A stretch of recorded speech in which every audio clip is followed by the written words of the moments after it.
Mary Massey. Okay. You have the response to Joseph Gitari. Go ahead. Who is responding? Orone is saying is responding. Emasa is saying you are We are dealing with response to statement listed as number 1 by Honorable Joseph Gitari. He has a second one at number 3. So, Orone, which one are you responding to? Career progression for teachers? Yes. And Emase, promotion of curriculum support. So start with Orone. Honorable Speaker, I am Mwalimu Orero. Yeah, Oron is this man from Kisumu Central.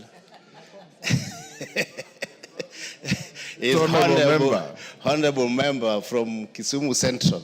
Orero, yes, I know you very well. Yeah, thank you, Honorable Speaker. I went with you to West Pokot. Very right, very right. Yes. Great. And now, first of all, I want to give the background information regarding this response. Now, the Teacher Service Commission was established under Article 237 of the Constitution with overall mandate of teacher management and regulation of the teaching service as provided in Article 237 of the Constitution. As a public organ, the Commission is bound by the national values and principles of governance set out under Article 10 of the Constitution, as well as the values and principles of public service set out under Article 232 of the Constitution.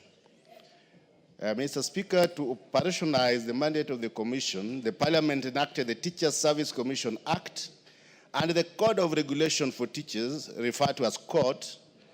The two legislations provide for powers and procedures within the functions of the Commission. Notable Section 11 of the Act requires the Commission to others formulate policies to achieve its mandate. Now, Mr. Speaker, the career progression guidelines. In 2015 and 16, the Commission, in consultation with the Salaries and Remuneration Commission, SRC, conducted a job evaluation for the teaching service. Now, based on the findings of the job evaluation report, CRC rendered a formal advisory proposing a new grading and remuneration structure of teachers in the public service. Now, subsequently to the job evaluation, the Commission signed the 2017-2021 collective bargaining agreement, referred to as CBA, with the teacher unions. This transition necessitated the development and implementation of the teachers' career progression guidelines in 2017 to align the new grading structure with career progression of teachers. Mr. Speaker, sir, the career progression outlines the skills and the competency necessary for advancement in the profession by providing for minimum requirements for selection, appointments, and promotion of teachers at different grades. Now, the response to these specific questions raised: 1, report on implementation of the career progression guidelines, specifically how academic qualifications have been considered in the promotion of teachers. Now, the promotion of teachers in public service is premised on the values and principles of public service set out under Article 232 of the Constitution, the provision of the Code of Regulation of Teachers, the career progression for teachers, and the policy on selection and appointment of institutional administrators. Mr. Speaker, specifically, Regulation 73 of the Code of Regulation of Teachers provides for general guidelines in promotion of teachers, including 1, merit and ability as reflected in the teacher's work, performance and the results, seniority and experience as set out in the scheme of service, Now, existence of a vacancy, and finally, academic and professional qualification. Mr. Speaker, while the career progression guideline and the policy on selection and appointment of institutional administrators provide for minimum requirement for selection, appointment and promotion of teachers at different grades, Regulation 73 of Code of Regulation of Teachers provide for general guidelines in promotion of teachers, including A, merit and ability as reflected in the teacher's work, B, performance and results, C, seniority and experience as set out in the scheme of service, existence of vacancy, and academic and professional qualification. Mr. Speaker, in implementing the provision of career progression guidelines and code of regulation of teachers in promotion of teachers, the Commission has developed a scoring criterion designed to guide the scoring process during promotion interviews. The scoring criterion priorities, among others, the following modalities to merit teachers. A, academic qualification. Orero, too long. Can you paraphrase? Okay. And accordingly, academic qualification are considered as one of the modalities in promotion. Now, a report on number of teachers. The table below that is given here shows how teachers have been promoted from 2017 to 2023, as summarized below. And the measures that the Teacher Service Commission has put in place, noting the current shortage of JSS teachers, one or two of those is during promotion priority teachers who have stagnated longer by awarding them higher scores, and other listed below to address this junior secondary school commission. Now, accordingly, the Teacher Service Commission have recruited over 76,000 teachers as of now. Now, the strategies of Teacher Service Commission which has been put in place include, among other things, assigning higher scores to teachers with advanced academic record, and also noting the qualification of the promoting system. Mr. Speaker, the Commission remains committed to a transparent and merit-based promotion system that motivates teachers and enhances service delivery. Annual budgeting for promotion and recognition of academic qualification are key steps toward ensuring career progression of all teachers. Thank you, Mr. Speaker, and that is the end of the reply. Thank you, Mr. Speaker. Thank you, Honorable Gitari. Before you seek clarification, allow me, order members, allow me to acknowledge in the Speaker's gallery M.M. Shah Academy from Muvita, Mombasa, Moringa Primary School from Bahati, Nakuru, Bethel Junior Academy from Keses, Uasin Gishu, and in the public gallery, Hill School Primary School, Eldoret, from Keses, Uasin Gishu. On my behalf and on behalf of the House, we welcome the students, their teachers, and those accompanying them to the House of Parliament. Gitari. Thank you, Mr. Speaker, and thank you for Wanjala that. and your neighbor, why are you shaking your hands? You are out of order. When we mention schools, you thumb. Welcome, students. This is not a bus park. Gitari. Thank you, Mr. Speaker, for that response. Mr. Speaker, I think I might need to take time and look at the response, because now we've not gone the entire hog, because I've not even seen the table that was alluded for. Maybe if I have other issues, I can follow up with the committee so that they can do any clarification. So for now, I would wish that matter rests there. Orero, did you hear what he said? Let him repeat. Come after Abdul Haro. Education, Orero, do you have the answer?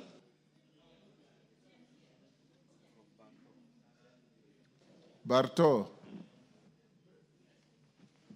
Committee of Education. I am not going to allow you to sit out there and share out responses when you have leadership. I'll allow you to respond, but tell your chairman to write to the speaker and indicate when he is not here who should respond to any statements to his committee. You have a vice chair. You cannot just sit out there and share out slots. And you come to the house, Emasa is saying it is me, Orero is saying it's me. That is not how to run the house. Phyllis Barto, respond, but put your house in order. We stand guided, Honorable Speaker. Yes. I'm giving a response to a statement regarding recognition of madrasa education system within the Kenya National Qualifications Framework sought by Honorable Abdul Aro, MP Mandera. Honorable Speaker, Section 95, subsection 2 of the Basic Education Act 2013 provides for the making of regulations of the integration of the madrasa, duksi, and pastoral programs of instructions into the formal education system as appropriate to improve access and retention. As a ministry, we recognize the critical role that duksi and madrasa learning programs play in the education of the young learners of the Islamic faith. The integration of duksi and madrasa programs is not only a constitutional and statutory obligation, but also a necessary requirement to achieve equity, inclusion, and cultural respect in the delivery of education. In this regard, we are actively taking steps to ensure the integration of duksi and madrasa in our formal education system. The first key step was anchoring this in the strategic plan. As we speak, the National Education Sector Strategic Plan 2023-27 provides for the development of a duksi and madrasa policy and guidelines to ensure seamless implementation of this learning process. The Kenya Institute of Curriculum Development is currently finalizing a framework that aligns these programs with the national competence-based education while ensuring that the spiritual needs of all learners are respected. The ministry has held constructive consultations with Muslim religious leaders, education experts, county education boards, and civil society is intended to ensure that integration is relevant from a religious and cultural standpoint, and that it has acceptance. There have been challenges in the efforts to implement the duksi and madrasa learning programs. These challenges include the following. A, the absence of a standardized curriculum, since religious learning curricula in duksi and madrasa schools vary widely in content, methodology, and language, which complicates their harmonization with the national curriculum. Many duksi and madrasa instructors have not undergone formal teacher training recognized by Teacher Service Commission. This limits their eligibility for deployment in public schools due to lack of certified religious educators. And most duksi and madrasa institutions operate informally and lack adequate facilities for the integration within formal school settings, particularly in ASAL counties like Mandera, Wajir, and Garissa.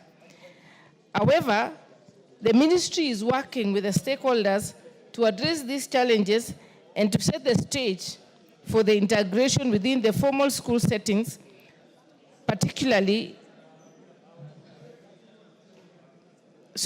However, the ministry is working with the stakeholders to address these challenges and to set stage for the integration of these learning programs in the context of the ongoing reform process. That is the presentation, Mr. Speaker. Thank you, Phyllis Barto. Abdul Haro. Abdul, you satisfied with the response? We go to the next. Give him the mic. Thank you, Honorable Speaker. I'm satisfied with the response. Thank you. Now, response to Joseph Gitari. Mere Mase, Honorable Member for Teso South. Thank you, Honorable Speaker. Honorable Speaker, I'm responding to the statement by Honorable Joseph Gitari on promotion, curriculum, support officers. Background. In 1963, the government established the Teachers Advisory Centers, TAGs, with the mandate to provide in-service courses to, among others, offer aid in developing curriculum and using new instructional materials. The centers were manned by TAC tutors who were teachers by profession. Honorable Speaker, pursuant to the shift in the structure and management of the Teacher Service Commission, in general, the Commission in 2015 changed the designation of TAC tutors to curriculum support officers and deployed them to zones with an expanded mandate. Consequently, the post of TAC tutors, DCC, lecturers, and special education assessors were declared absolute. The Commission adopted curriculum support officers as the new designation to the cadre of staff whose critical mandate is to support curriculum implementation in schools. Honorable Speaker, noting the unique designation of the CSOs, curriculum support officers, in that they are neither teachers nor secretariat staff, the Commission in 2019 developed career progression guidelines, CPG, for curriculum support officers. The CPG outlines the academic and professional criteria for curriculum support officers' career advancement. The guidelines link an officer's career progression to his or her performance and professional conduct. The career progression guidelines for the curriculum support officers provide for 4 grades or scales for career growth. That is, 1, curriculum support officer 2, 2, curriculum support officer 1, 3, senior curriculum support officer, and 4, chief curriculum support officer. I now move to the specific issues. A report on the steps being taken by the government to promote curriculum support officers due for promotions to the position of principal teacher management officers. This is the response from the ministry. As discussed above, CSOs, that is curriculum support officers, have a distinct career path from teachers and secretariat staff. Their career growth is governed by the career progression guidelines for CSOs. A copy is attached herein as an appendix 2. On the other hand, sub-county officers, also known as principal management officers, PTMOs, are a secretariat staff of the commission, and their career path is guided by the career progression guidelines for secretariat staff. Noting the 2 different career paths for PTMOs, that is principal management officers, and the CSOs, that's curriculum support officers, it is irregular for CSOs to be promoted to PTMOs. However, CSOs qualify to be recruited as PTMOs upon advertisement of the vacancies. To this end, during financial year 2023-2024, the Commission competitively recruited 150 community curriculum support officers as PTMOs. Honorable Speaker, the next issue was on, the question was on to report on the status of implementation of the career progression guidelines issued by the Teacher Service Commission. The following is the response. Further, promotion at the Commission is done in consideration of the provisions of the CPG, availability of budget, and existence of the vacancy. Accordingly, the Commission progressively promotes teachers and CSOs in line with the CPG. For instance, the Commission promoted 804 curriculum support officers in the financial year 2023-2024, and during the financial year 24-25 has promoted 25,252 teachers. Honorable Speaker, to ensure that stagnation is addressed, the Commission continuously engages the National Assembly for budget allocation, for promotion, to ensure full implementation of the career progression guidelines in the teaching service. The next question by Honorable Gitari was on measures the government is putting in place to ensure fair career progression in all cadres under the Teacher Service Commission. Honorable Speaker, as a constitutional commission, in discharging its mandate to promote teachers, the Commission observes the values and principles of public service under Article 232 of the Constitution. To this end, the Commission has endeavored to apply the principle of fair competition and merit, integrity, transparency, and accountability, equity, fairness, and impartiality, inclusiveness and non-discrimination, and gender equity in the selection and appointment process. Honorable Speaker, to this end, the Commission has developed a scoring criteria designed to guide the scoring process during promotion interviews.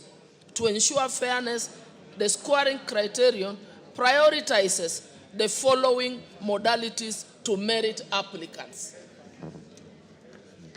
Number 1, acting institutional administrators. Special marks are allocated to teachers who took on acting roles or performed administrative duties, such as a principal, head teacher, a deputy principal, a deputy head teacher positions, etc. However, the duration of time spent in these acting roles significantly influenced the allocation of marks. Teachers who acted for a longer period received more marks compared to those who served for a shorter duration.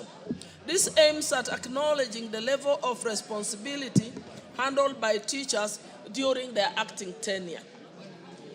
The second consideration that's considered by this criteria is stagnation. Applicants who have stayed in one grade for a longer duration earn higher scores compared to those who have shorter period in the current grade.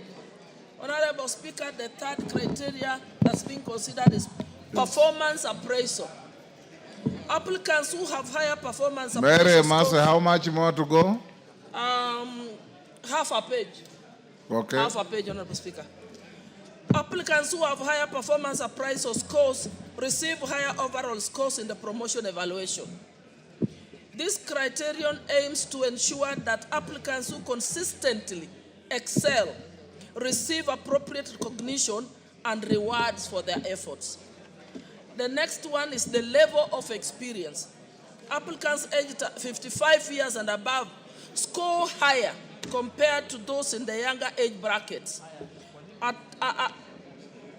tiered approach is employed to differentiate scores based on age ranges. For instance, applicants between the age of 50 to 54 years received lower scores compared to those aged between 55 years and above, but higher scores compared to those in the bracket of 45 to 49 years age group. This approach acknowledges the value of experience and maturity in teaching, recognizing the contributions of senior applicants. And finally, Honorable Speaker, in addition to the criteria mentioned above, the criteria also factors A, knowledge of financial management for head of institution and deputy heads. B, familiarity with the Teacher Service Commission policies and procedures. 3, competence in managing learner discipline. I thank you. Honorable Gitari.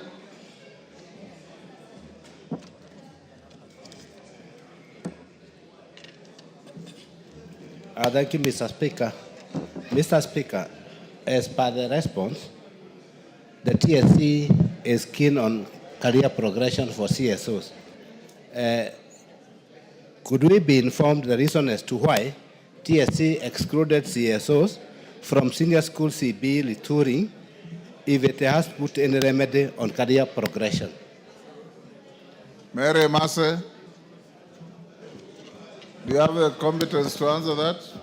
Honorable Speaker, I won't answer. I'll have to take the question to the committee and then we seek further clarifications. I think what we do, Honorable Gitari, you can prosecute your supplementaries before the committee so that they can be able to give you satisfactory response. Well guided, Mr. Speaker. Thank you, thank you. Transport and infrastructure. Response to a request by Honorable Patrick Munene. Is Patrick Munene in the house? Is Honorable Patrick Munene in the house?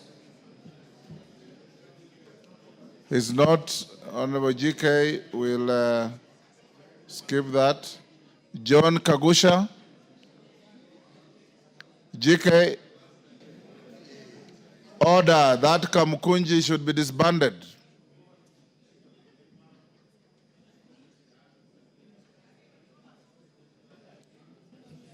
Honorable Speaker, I can't see the... Honorable John Kagusha, Patrick Munene is not here, so we stay that. I'll give you an opportunity to respond on a Thursday morning. Correct. We have a morning sitting from the indications. Then you can respond to John Kagusha's road safety at Montezuma. Thank you, Honorable Speaker. Honorable Speaker, on Thursday, 10th April this year, the member for Mukurweini constituency, the Honorable John Kagushia MP, requested for a statement from the chairperson of the Departmental Committee on Transport and Infrastructure regarding the road safety at Montezuma Mona Lisa Funeral Home along Thika Road.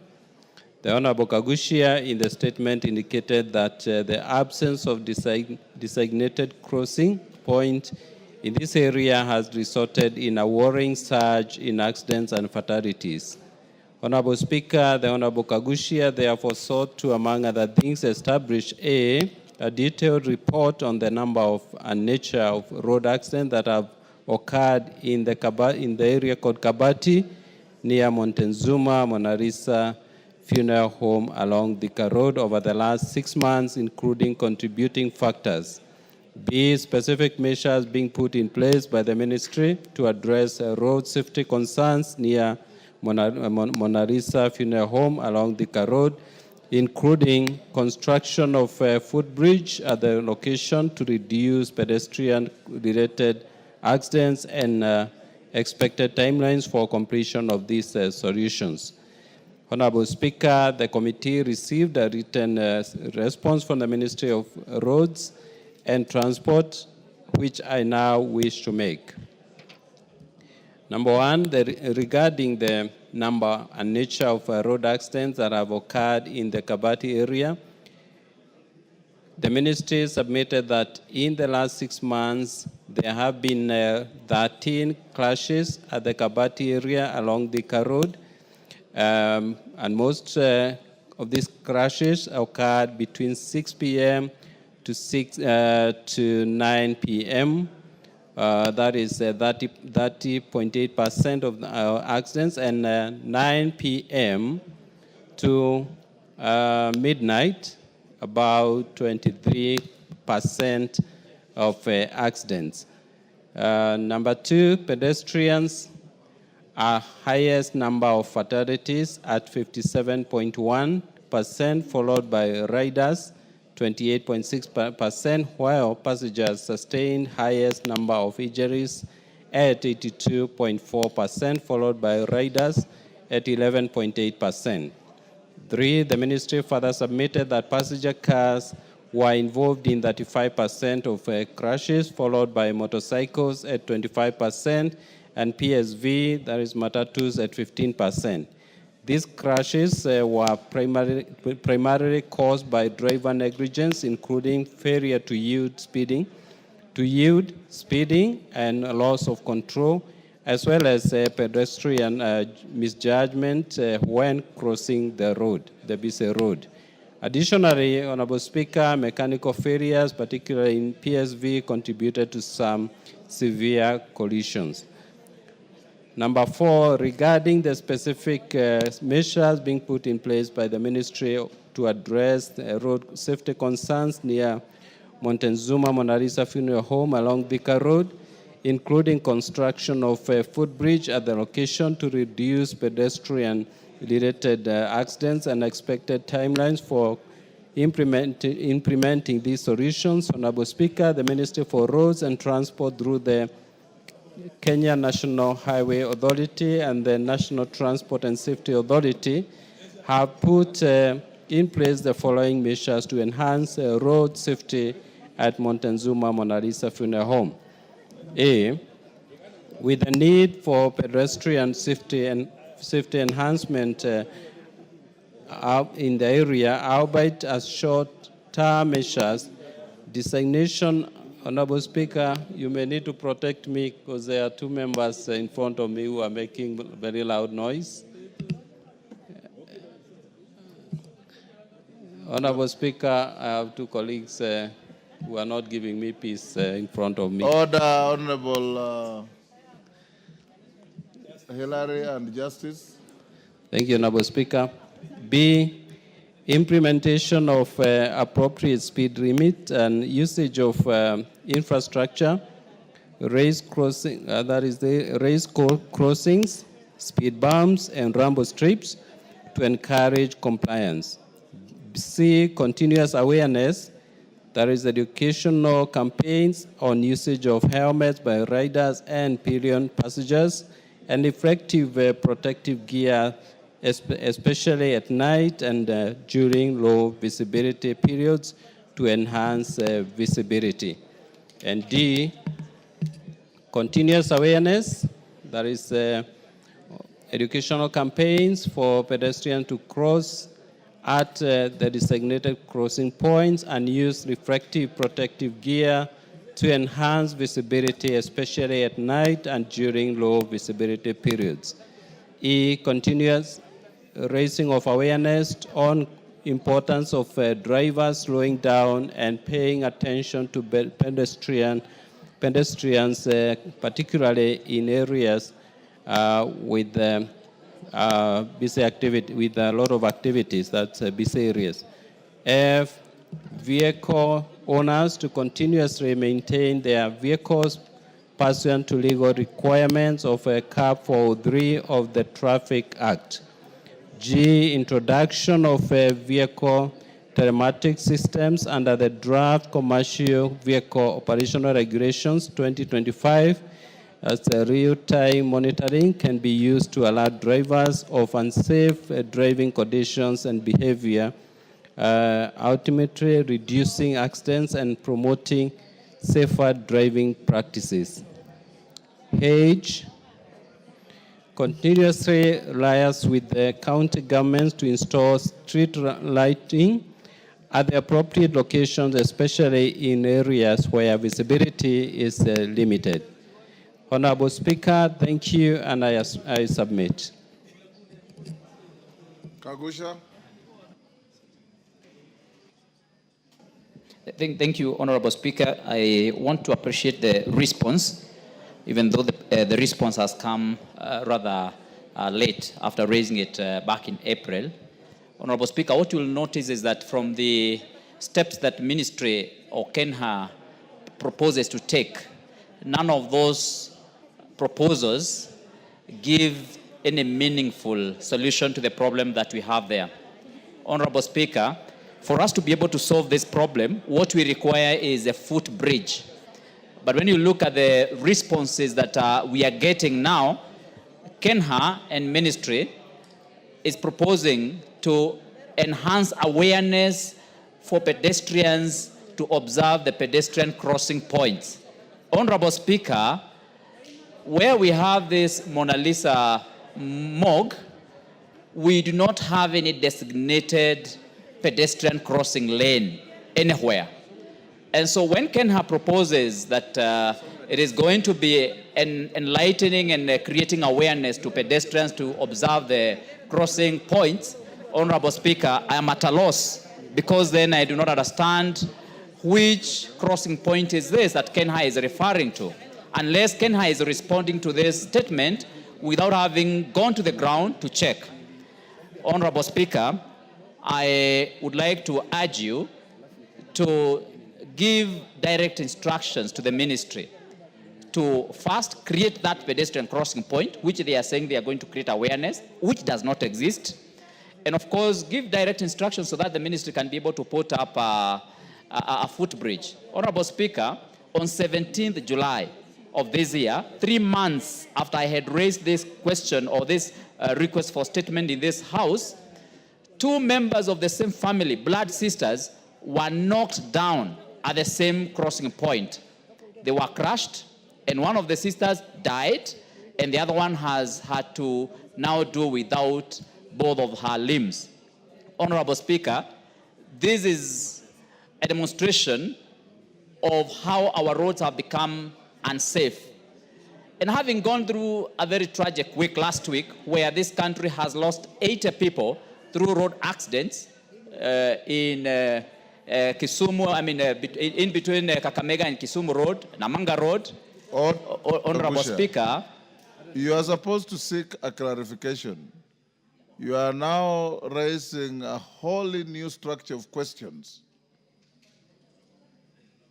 Honorable Speaker, I was doing this awaiting to get your attention because I realized you are quite distracted by an honorable member. How did I know that you are raising a whole new set of issues if I was distracted? But Honorable Speaker, the whole issue here is that I would like the Honorable Chair to clarify.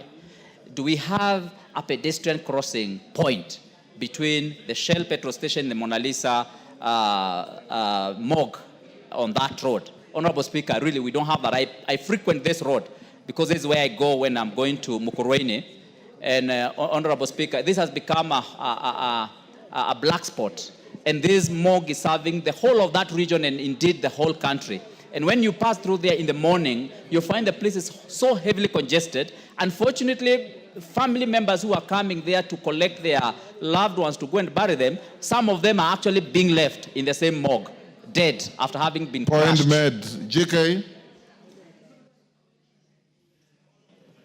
Thank you, Honorable Speaker. Honorable Kagushi raises a very important issue. We need to push the ministry to put up a footbridge, and we'll do our best to ensure that that is done. But in the meantime, Honorable Speaker, because I'm also a regular user of the same road, I have seen rambo strips erected on that road, and especially that section of the road, and I believe that the ministry will do much more to make sure that our people are safe while using that particular spot. Thank you, Honorable Speaker.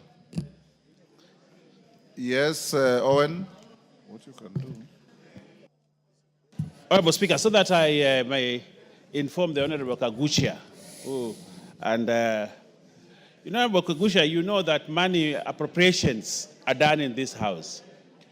And as a very active member of Parliament, when the supplementary budget comes here, please let's hear your voice on the same, so that we can appropriate money to put the bridge, Honorable Speaker. Other than, taking that backseat of trying to criticize and all that, be more proactive. Bring a motion to amend the budget, so that the people of where you come from, Honorable Speaker, can see that you are doing something. He's on a point of Honorable order. Let Speaker. him finish. So, Honorable Kagusha, please use the vote, the power of the vote, to change the budget, put money so that the work is done, so that you are seen to be doing something. Otherwise, your people will know that you're just here to ask questions and criticize and do nothing. Yes, Kagusha, what is your issue? Honorable Speaker, even though Honorable Mbaya is a senior in this House, I am surprised by his ignorance and how he displays arrogance while he's trying to bring issues that don't exist. Honorable Speaker, by Honorable Kagusha asking for a footbridge to be done at the between Shell and Montezuma Morgue, how is that criticism? Does Honorable Mbaya understand what criticism is about? And is Honorable Mbaya trying is he trying to say that I do not raise issues of budget in this House? Honorable Speaker, when we were making supplementary budget, Honorable Mbaya here was actually trying to gag me when I was raising these issues. And I want to ask Honorable Mbaya, in all fairness, you need to allow honorable members to execute the issues here without having to defend the executive. This House is not... Order, Honorable Kakusha. The fact that he raised something about what you said does not mean he was gagging you. He has no capacity to gag you. At all, at all. I gave you space to speak, and you spoke. Yes, Honorable Tandaza. Give Honorable Tandaza. Thank you, Honorable Speaker. Is Honorable Kagusha in order to refer to Honorable Mbaya as Mbaya, and Mbaya means bad, while we know that he's not bad at all. Is he in order to refer to him as Mbaya, which means bad? He is not, he's out of order. We'll leave it there. Honorable members, I acknowledge in the public gallery Captain Comprehensive School from Konoin Bomet, Mukushune Primary School from South Imenti Meru, Al Irshad Integrated Academy from Garissa Township, Garissa, and Kapsitet Junior Primary from Sigowet Soin Kericho. On my behalf and on behalf of the House, we welcome the students, their teachers, and those accompanying them to the House of Parliament. Kemei, 1 minute. Thank you, Honorable Speaker, for the opportunity you've given me to welcome the students from seated Comprehensive School, and indeed all the other students who have visited Parliament this afternoon and anytime they come to Parliament.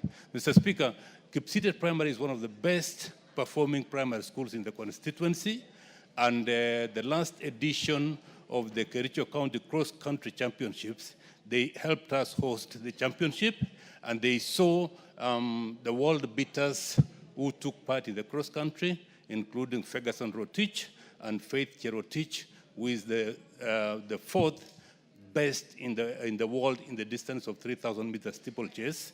I want to encourage them that as they work hard, they also venture into sports. Thank you, Mr. Speaker, and I thank you. Thank you, honorable members. Next order.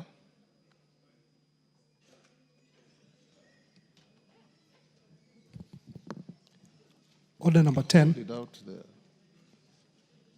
Order number 10, motion, consideration of report on the examination of financial statements for the Water Sector Trust Fund.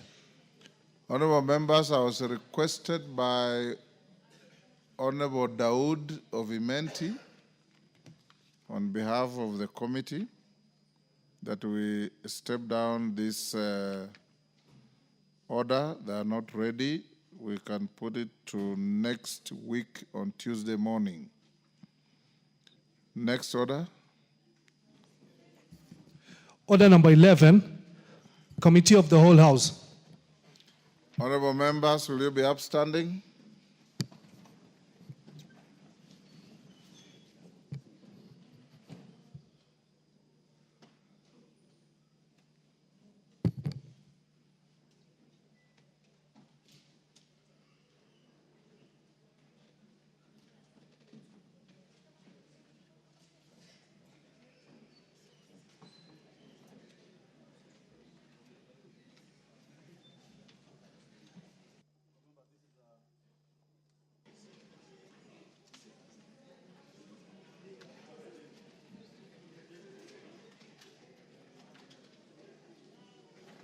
Order. Remember, this is a very short committee.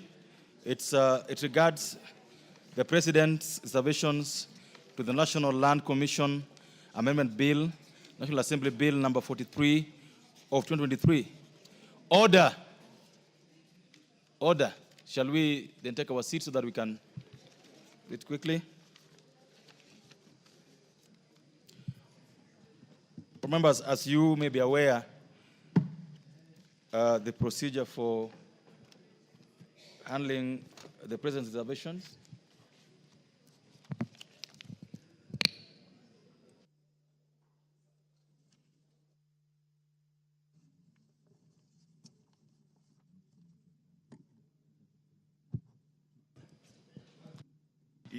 Members, you may be aware that for you to overturn these reservations or disagree with them, we require to raise 2/3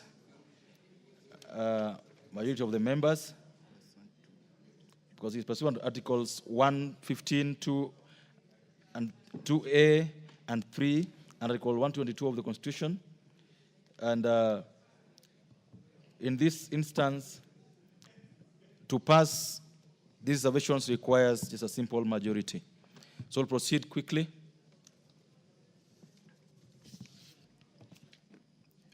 President's reservation to clause 2. I propose the question, members, that the President's recommendations to clause 2 be considered.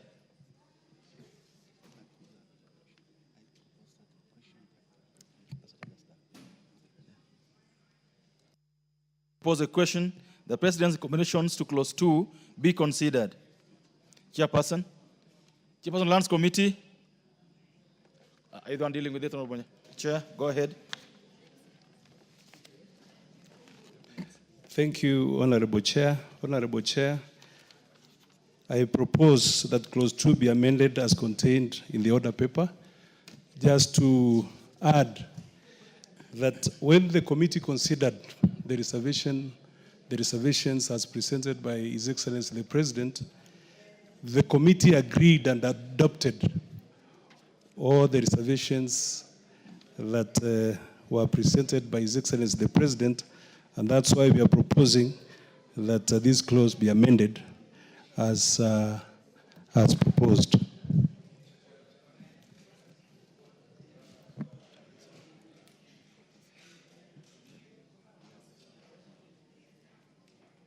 Members, I propose a question that clause 2 be amended as recommended by the Excellency the President. Go ahead. Chair, even though I'm fully aware that the proposed amendments or reservations by the President would carry the day just by simple majority, I think it is important that we put our voices to the implication of these, to the rights to property under sections 40 of the Constitution, and the potential abuse that this can have to people who have already enjoyed proprietary rights over property, especially people with freehold. I think it is important that we consider the implication that this would also have on the economy itself, the banking industry, where titles are held as security and collateral, and therefore, this amendment, the fact that we cannot raise 2/3, I think this House must be very cognizant of the implication that this would have to proprietary rights and to the economy and the industries. I would oppose it. Thank you. Member for Loima, you want to speak to this? All members, I therefore put the question that clause 2 be amended as recommended by the President. Will last minute opinion say aye? Will last minute opinion say nay? The ayes have it.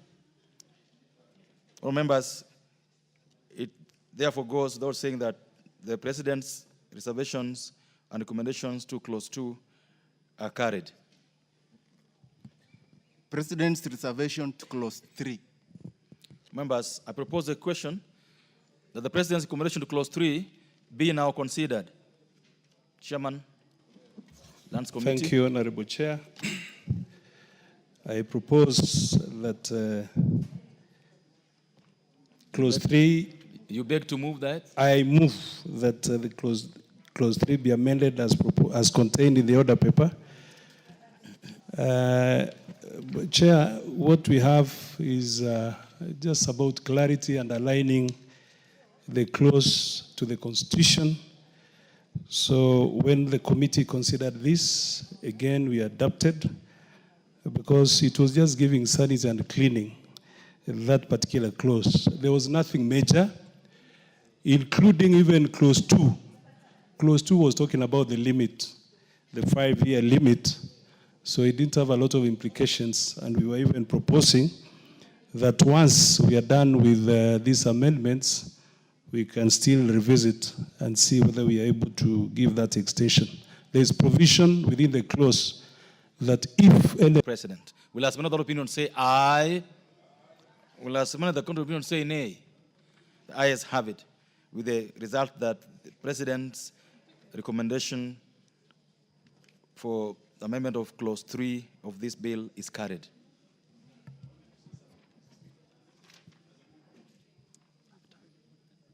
We've already put the question, sir. So after.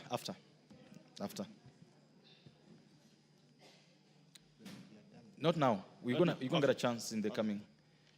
So the mover, Honorable Nyamoko, you have to move for reporting the whole House. I'm sure you have the. Honorable Chairperson, I beg to move that the committee do report to the House its consideration. Obaya, are you not the mover of this bill? No, it's because you called me. Because Honorable Nyamoko is just the chair of Lands Committee. Yeah. Yes. Now, this bill was moved by you, not so? Yes. So this is your opportunity to move for reporting.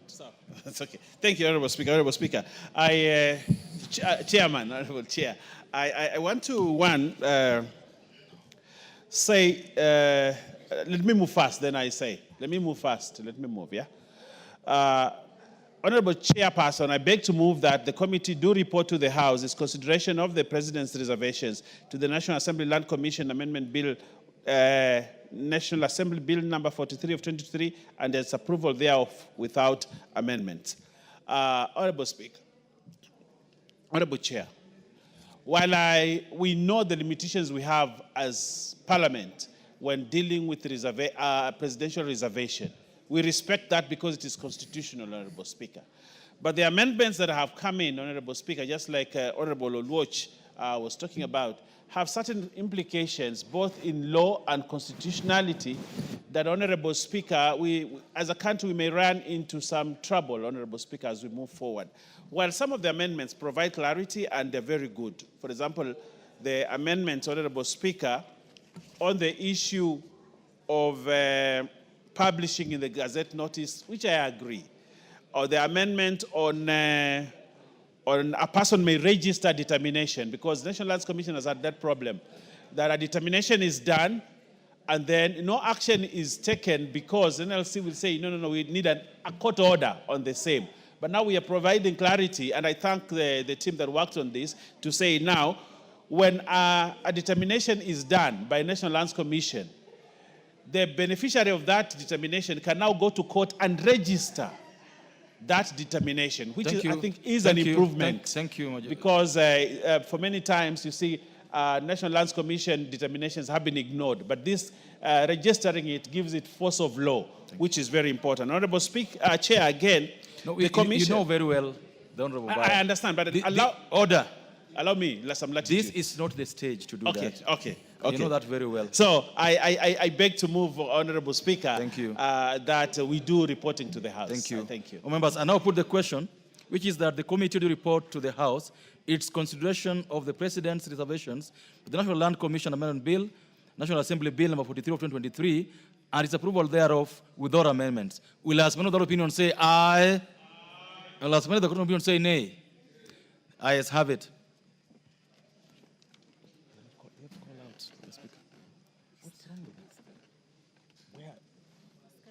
But you should call him. Can you call the speaker out? Members should be notified of his coming.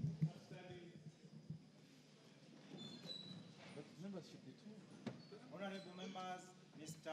Speaker.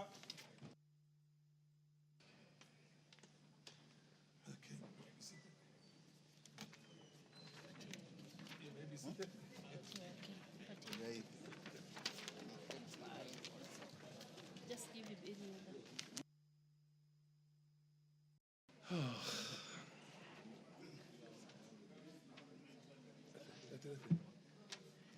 It's not clear.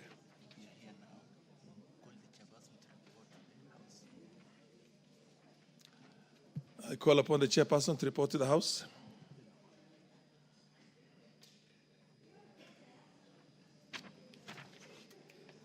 Honorable Speaker, I beg to report that the Committee of the Whole House has considered the President's interventions, the National Land Commission, Amendment Bill, National Assembly Bill number 43 of 2023, and approved the same without amendments. Move of the bill to move agreement to the report. Honorable Speaker, I beg to move that the House do agree with the committee in the said report. I will also ask the chairperson of lands to second. But if you allow me, Honorable Speaker, at this juncture, is it okay? At this juncture, Honorable Speaker, to say a few things about the bill. This is a very good bill. The National Lands Commission has been incapacitated because of lack of proper statute for it to operate. As we move these amendments, which have been long overdue, Honorable Speaker, the people, especially the people of the coast region... Order, Honorable Deputy Majority Leader. I have to propose before, just... I have to propose first before you can... Okay. You can make that kind of... the other one is just a ritual. You basically follow verbatim everything. That's so how the mover can, yes. can second. The chairman. You just say that, Chairman you to don't second. agree and then seconded, yes. Thank you, Honorable Speaker. I second. Honorable members,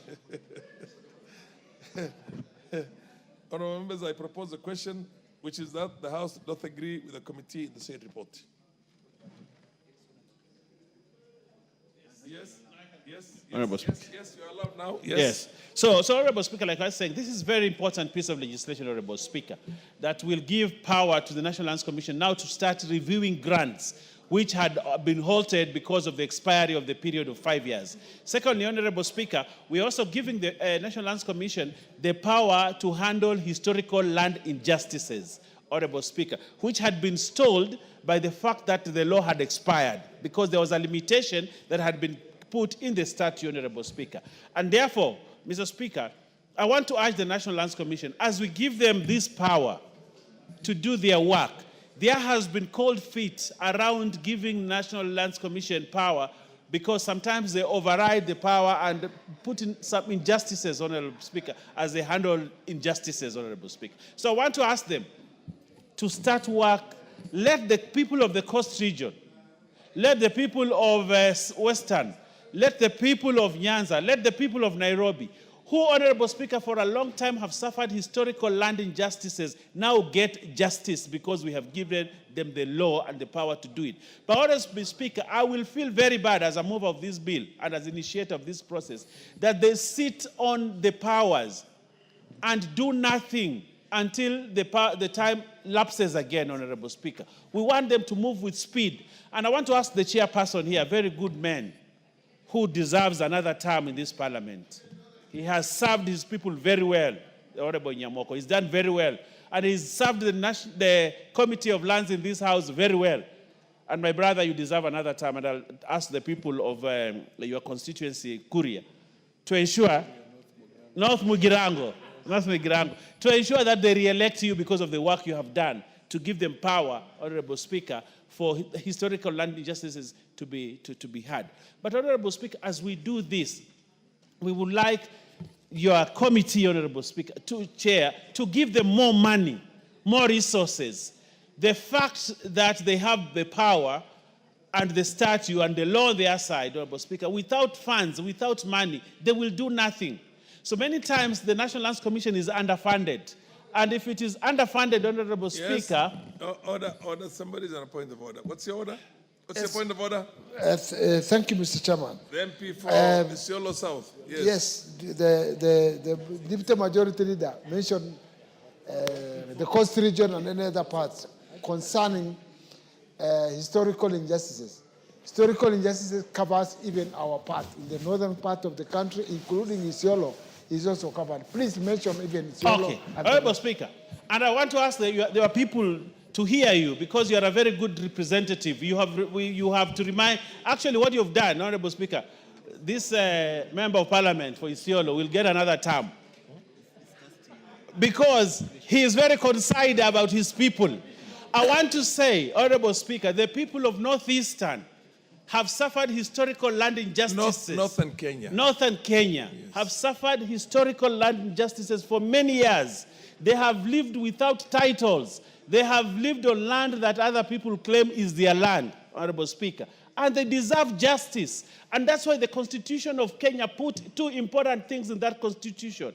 One, that historical land injustices be reviewed, Honorable Speaker, and also they put the Equalization Fund so that the region of Northern Kenya, Honorable Speaker, can be at par with the other regions, Honorable Speaker. And if, Honorable Speaker, we do not handle the issue of land injustices, there is no way even Equalization Fund can bring equality. Land ownership and land tenure system, Honorable Speaker, is what we require first for us to advance our societies, our communities. And the people, of course, the people of Kilifi, the people of Kwale, the people of the northern Kenya can never take off as giants in the economic matters, Honorable Speaker, if they do not get land back. We fought for independence on this country for three things, Honorable Speaker: to get economic independence, to get political independence, but also to get back our lands, Honorable. That's why the war independence was important. But some regions, Honorable Speaker, got two things, got one thing only: political independence. But they have been denied economic independence and they've been denied their land.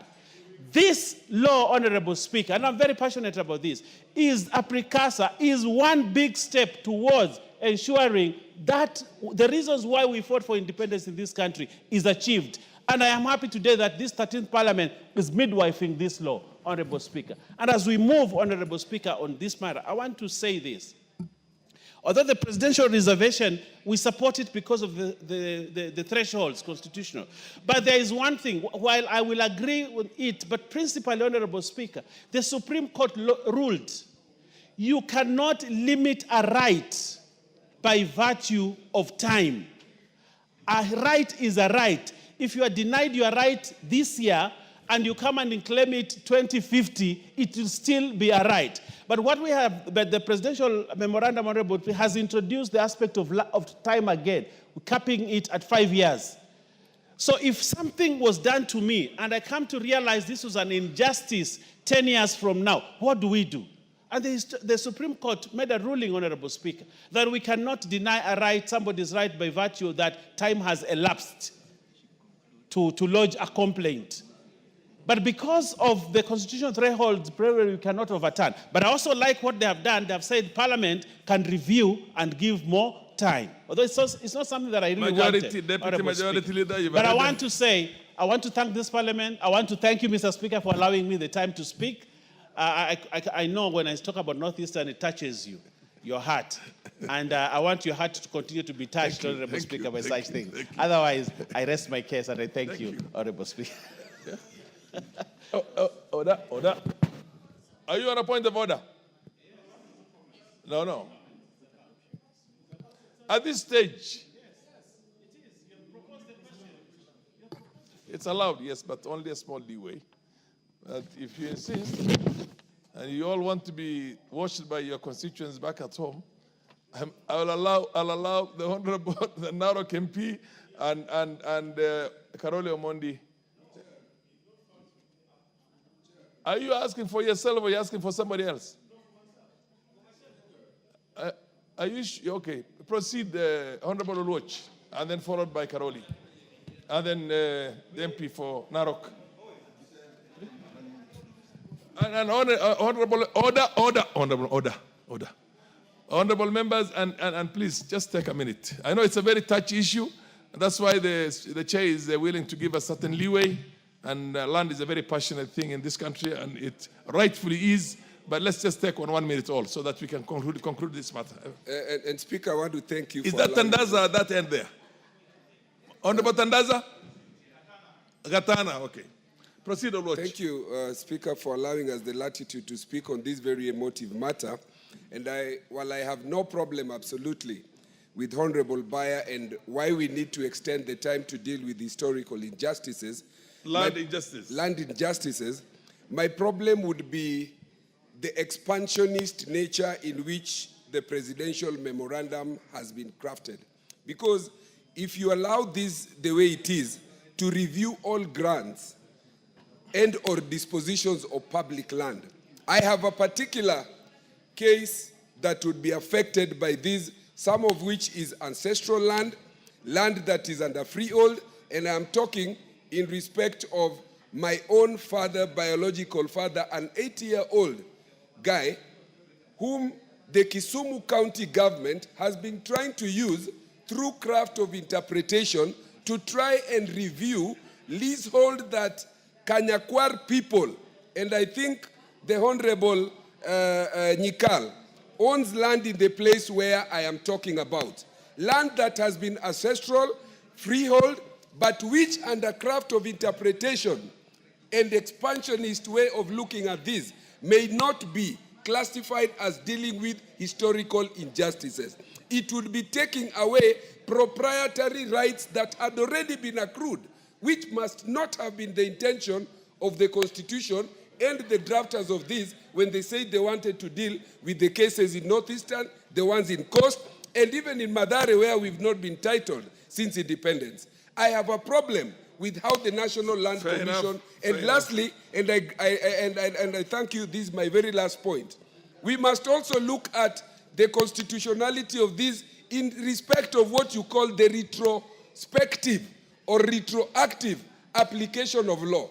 How do you pass a law today to roll back the rights that have been accrued 20, 30 years ago? Fair enough, Karoli. Thank you, Right Honorable Speaker. When this is not a new clause, actually, it was there before. And the reason why it was there was to deal with illegal disposition of public land that had occurred before the new constitution of 2010. So what we are trying to do is to give it another 5 years to exist. The problem is the sunset clause was introduced so that there can be certainty of legal titles as a function of the general economy. And by keeping to extend the sunset clause, we are creating uncertainty. So we need to be very sure, what is it? There must be something that somebody forgot to take to the attention of the Commission for review. And it is something to do with public land, but it has been misinterpreted even to lay claims on certain parcels of land owned by various other bodies. And even though, the minority leader was talking of a right that should not be limited by a fluxion of time, surely equity only assists the vigilant and not the indolent. You must assert your rights within a certain period of time for that certainty to be there. And even though we are passing it, I think we need to be very clear that it cannot go ad infinitum. At some point, this provision has to be exited so that there is certainty. Because if you have not claimed that your rights were violated for 100 years, surely, what have you been doing? Sleeping on your rights. That's what I wanted to correct. Fair enough, Yeah. Honorable. Maybe this window of correcting was not there before. It's only there now. Anyway, the Honorable MP for Narok, you only enjoy a right when you get the window. Thank you, Mr. Speaker. I also wanted to weigh in on this matter, Mr. Speaker, especially, as legislators, the law allows this House to do all the legislations. And it is only this House, Mr. Speaker, whenever there is a memoranda sent by the President, it means it was a failure on our part to ensure that we do a law that is in addendum with almost everybody. So, Mr. Speaker, what I'm only asking the chair, the lands chair, is that let us implement the law as it is, as it has been sent back, and let us ensure that all the land matters. It is unfortunate that at this age and era, Mr. Speaker, we still have squatters in this country. We still have people who are living on their land without titles. We still have people whose cases have been pending in courts and has never been reviewed, Mr. Speaker. So I think it is an opportunity for the chair and this House, Mr. Speaker, to ensure that All the landless people in this country are settled. All those people who have cases in courts for land cases, Mr. Speaker, are settled. All those people who are living on land without titles, Mr. Speaker, are titled so that people can also live peacefully. Because, you know, Mr. Speaker, thank you, Mr. Speaker, I think most of the issues that we have been having, clashes, conflicts, are because of land. Mr. Speaker, let us sit as a house and clear those matters so that we can have our... Asante Bwana Spika. Hiki kipengele ambacho tunakifanyia marekebisho kilikuwepo, lakini tunataka kukipatia nguvu zaidi. Kumekuwa na dhulma za kihistoria za mashamba, hususan pwani. Watu wengi mashamba yao yamekuwa yakichukuliwa bila wao kujua. Sasa hii tume ya kitaifa ya mashamba imepatiwa tena nguvu ya miaka 5 kuchunguza vile dhulma za mashamba zimefanyika miaka mingi. Wachukue muda huu sasa, kwa sababu ule muda waliopatiwa ulikuwa umeisha. Wachukue muda huu kuhakikisha kwamba Wakenya ambao wamedhulumiwa hasa mashamba yao wanaweza kupata haki katika huu muda wa miaka 5 ambao tumewapatia. Wasisubiri mpaka miaka 5 ishe alafu ndo waje tena bunge waulize miaka 5 mingine ya kuwa wanataka kufanya kazi hiyo moja. Asante Bwana Speaker. Mheshimiwa Professor Nyikal. And then the very last one, the MP for Isiolo South. Thank you, Mr. Speaker. Mr. Speaker, this is not in reference to what Honorable Watch said, which is also a fact. But Mr. Speaker, I think this is a double-edged sword in the hands of the National Lands Commission. Whereas it is quite acceptable, and I agree that where there were historical injustices, there should be opportunity to review. But it also presents opportunity for abuse, where land that actually had been owned, the proprietary rights who have been there for years, now can be claimed back. And my concern, and I want to say this for the records, my concern are public institutions, particularly schools, police stations, and so on, where community members long time ago actually gave land for schools to be built, for police stations to be built, and other institutions and colleges. And now we have had cases where actually grandparents or grandchildren or grandchildren are now coming up to say that we were not consulted this land, this was the only land, and therefore as a family now we are landless, and this was given to the public. And now it's being used as such. Now these are cases that can actually be very deleterious and cause a lot of problems to public institutions. So I think the Land Commission is behoved to now look at this very, very carefully and protect the rights of institutions and individuals that may be affected. MP for Isiolo South. Thank you, Mr. Chairman. Mr. Chairman, I interjected, I tried to get through point of order when the majority leader was talking. And he was touching about other districts, counties, which have problems, have had problems of historical land injustices. The reason why I jumped up is simply because we, the Northern Kenya, will be faced by the same problems. And it has started with Isiolo. Isiolo being next to developed world, I can call in court. We are getting that problem now. The land has been, our land has already been, we had undergone historical injustice at independence, immediately after independence, when people were giving, the first commission was formed. And we went to court. In 2015, the court pronounced itself, the High Court of Kenya, Justice Lenaola, that there was historical injustice, and the case number 511 in 2015, that matter be referred to National Assembly to form a commission which will go and get that matter corrected. Up to today, nothing has come up. And today, and we were told that the time has lapsed. That is why I'm saying we are now getting a air of relief So that the National Land Commission should now push for formation of a commission over that matter in Isiolo between us and Meru County. That is where we have, and it's a pending case, and the judge has announced themselves, and we could not go anywhere to get our matters pursued further than that, so that the historical injustice we suffered after 1963 can be taken care of. Fair enough. Yeah. Thank you. Very last one, Sarah Korere. Mheshimiwa Sarah Korere. Thank you, Please Speaker. give her the mic. Thank you, Speaker. Speaker, this amendment, if I'm not wrong, speaks specifically to public land. And Speaker, you know when it comes to matters land, it is very emotive. But again, Mr. Speaker, it is true what the Honorable Member for Isiolo South is raising, that the National Land Commission, at least in our knowledge, has failed to address the historical land injustices. But Speaker, having said that, there is public land, especially in northern Kenya, where we all come from, where the government had allocated this land to public institutions, regardless of the need of the locals of those areas.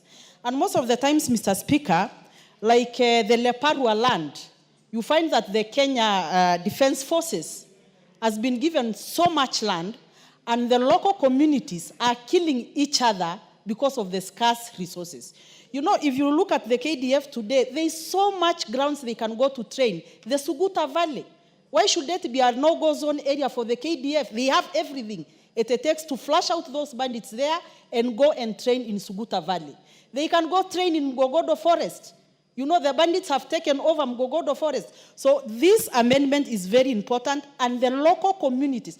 You know, Mr. Speaker, sir, if you look at Rumuruti today, there is so much public land in Rumuruti which the county government is using to dish out to their friends in Nairobi, in wherever, and the local communities who are there are still landless. So, Mr. Speaker, sir, I think this amendment will come in time, and the incoming National Lands Commission must do better than their predecessors. Thank you, Mr. Speaker.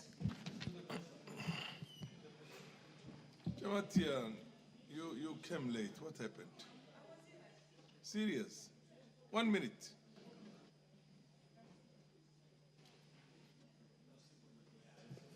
Thank you so much, Mr. Speaker. I also want to add my comments on this, that if you look at largely pastoralist land, it is always equated to public land, and it's many times underutilized.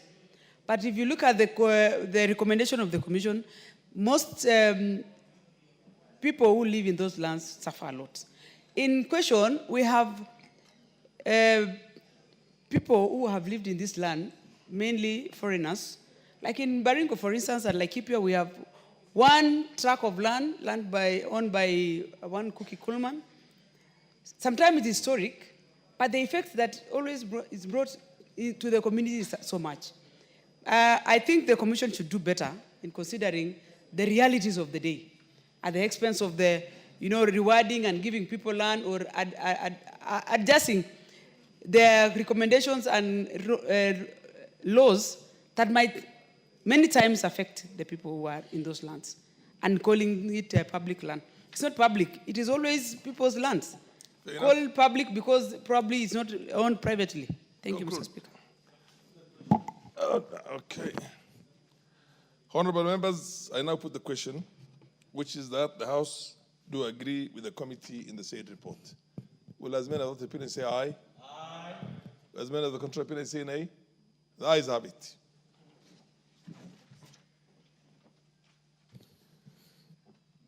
Next order. Who is on a point of order? The MP for Isiolo South. Mine is something different. I think almost a month ago, before we went on recess, the last recess, I raised the question about insecurity in Isiolo. And that matter was referred by the Speaker that it should come up, the answer should come up 1 week after the recess. And we are in 2 weeks. We are in 2 weeks now after the recess, that recess. I want to bring to your attention at least. The Honorable Tubi. Yes, sir. Whereas I do understand and appreciate the gravity of insecurity anywhere in this country. Whereas I do understand that challenges are many in Isiolo. This was supposed to have been raised at order number 7. Sorry? We're now on order number... No, I'm just trying to bring that matter should be brought up because Yes, it has but delayed. You should have raised it at that time. It has. But nonetheless, nonetheless, honorable members, I've heard you. Is the chair of the committee in the House now? He is not in the House. He's a member of the committee in the House, any member of the security, the parliamentary committee on security. Is any of the leadership of the House here? The Honorable Deputy Majority Leader. Yes, sir. When do we have that statement? Let me Could promise you say you. as early as tomorrow? Tomorrow, I may not vouch for tomorrow, but before we go on recess, you'll have your report. Order. Honorable Baya Owen, people who are dying cannot sit back and wait for recess. Recess is when? Recess is Tuesday. The next Tuesday. Thursday. This Thursday. So we only have tomorrow and Thursday. Honorable Oyambaya, I direct that you look for a chairman of the committee and let's have this answer tomorrow, the very latest in the afternoon. If you can get it in the morning, so much the better. Much obliged, my speaker. Thank you. Next order.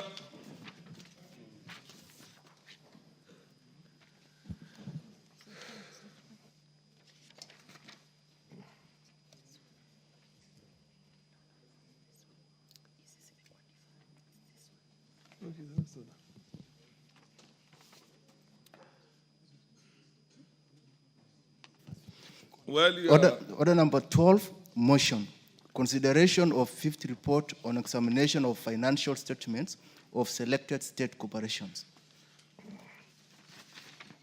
Order number 12. Order number 12, Chairperson, Public Investment Committee on Social Services, Administration and Agriculture. I do understand that he has communicated to the clerk's table that this matter be deferred to an appropriate date in the future when he'll be in a position to prosecute it. Next order. Order number 13, the Computer Misuse and Cybercrimes Amendment Bill, National Assembly number 41 of 2024. Second reading. The Honorable Aden Mohammed, MP.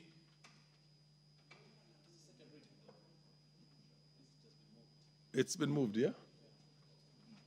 It's not been moved. It's not been moved for second reading. That's in information I have. This has to be deferred also to an appropriate date when the Honorable Aden Mohammed will be in a position to move this second reading. Before I go to the next order, order number 14, I want to recognize the very important guests we have. I want to recognize the presence of the public gallery of students from, is this Uchweni? Yes. From Uchweni Primary School, Daraka Nidi. Where is the member of parliament for Daraka Nidi? I thought I saw Murugara here just a few minutes ago. In the absence of Murugara, I would call upon the majority leader to give a word of encouragement.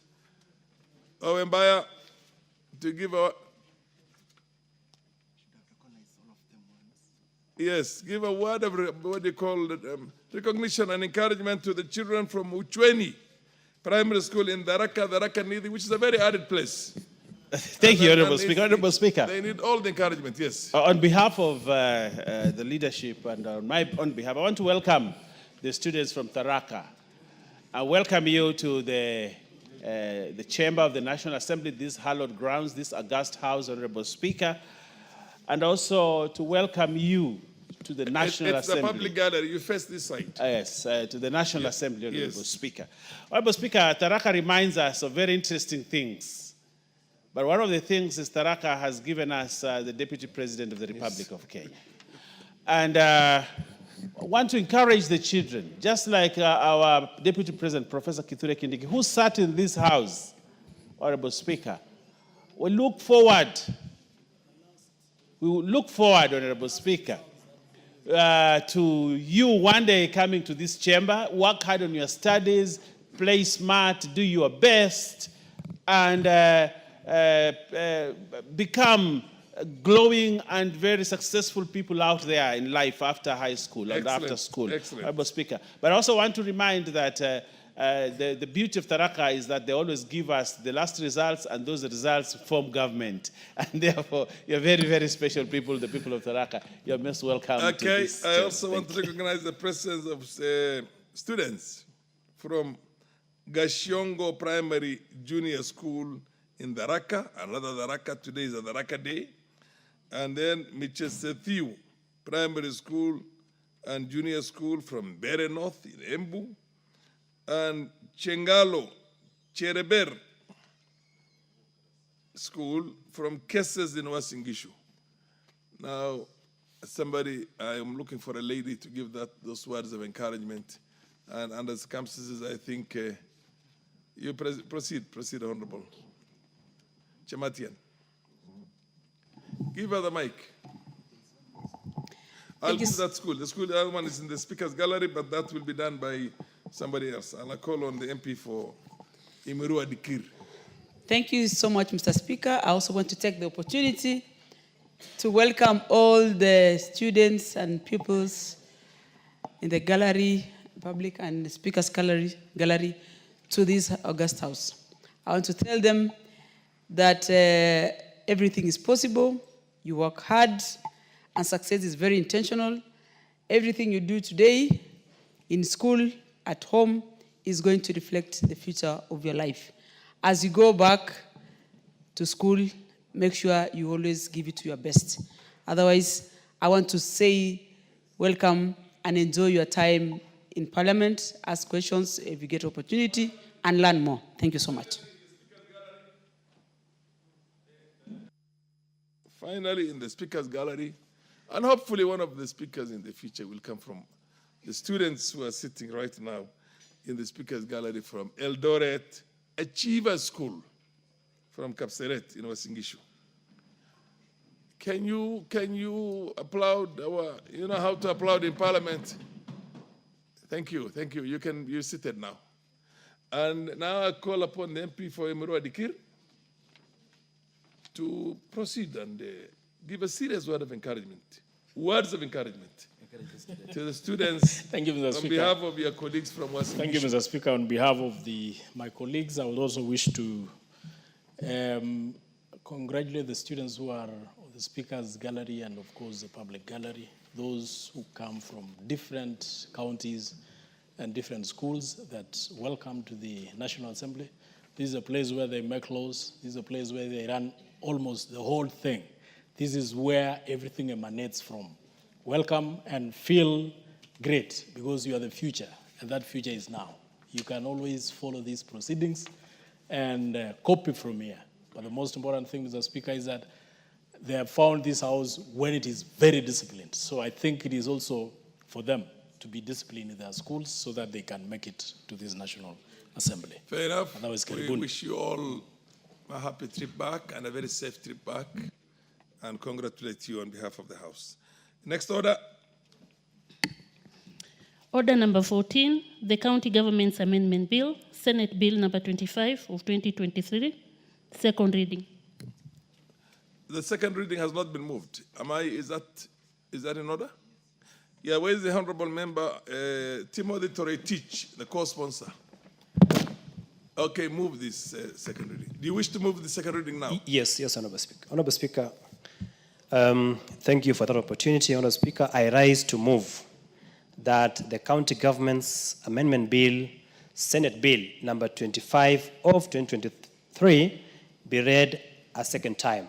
Honorable Speaker, it's also an honor for me that this is my first bill as a first-time elected member of Parliament, and therefore it's an honor and privilege to move this bill. Honorable Speaker, the bill was read. Honorable Speaker, I am a co-sponsor of this bill, having been sponsored by my friend, the Senator for Nandi, Honorable Samson Cherargei, and therefore, Honorable Speaker, I am a co-sponsor of this particular bill. Honorable Speaker, the bill was read a first time on Wednesday, 5th June 2024, and committed to the Departmental Committee on Administration and Internal Security for consideration and reporting pursuant to the provision of Standing Order 127. Honorable Speaker, Article 174 of the Constitution recognizes devolution not only as a means of promoting accountable exercise of power, but also its importance in enhancing checks and balances and the separation of powers. In this regard, Honorable Speaker, the Constitution under Article 183 grants critical mandate to the county executive committees and consequently members of those committees.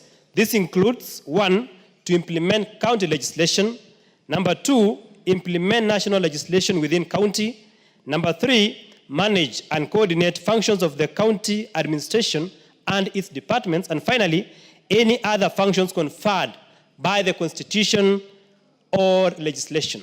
Honorable Speaker, with the promulgation of the 2010 Constitution, Kenya adopted a presidential system of government in which county governors are sometimes elected from the party with a minority membership in the county assembly. The members of the county executive committee are appointed by the governor. Where a county assembly consists of members from the majority party and a governor from the party with a minority membership, the county executive committee members are often forced into acceding to the demands of the county assembly, thus hampering service delivery by the county executive. Honorable Speaker, this bill seeks to increase the threshold to remove a member of the county executive committee at all 3 stages by A, increasing the threshold of the members required to propose a motion for removal of 1/3, from 1/3 of all members to 2/3. 2, increasing the threshold of members required to support a motion for removal from 1/3 of the members of the assembly to 2/3, and therefore set in motion the appointment of a select committee to investigate the matter.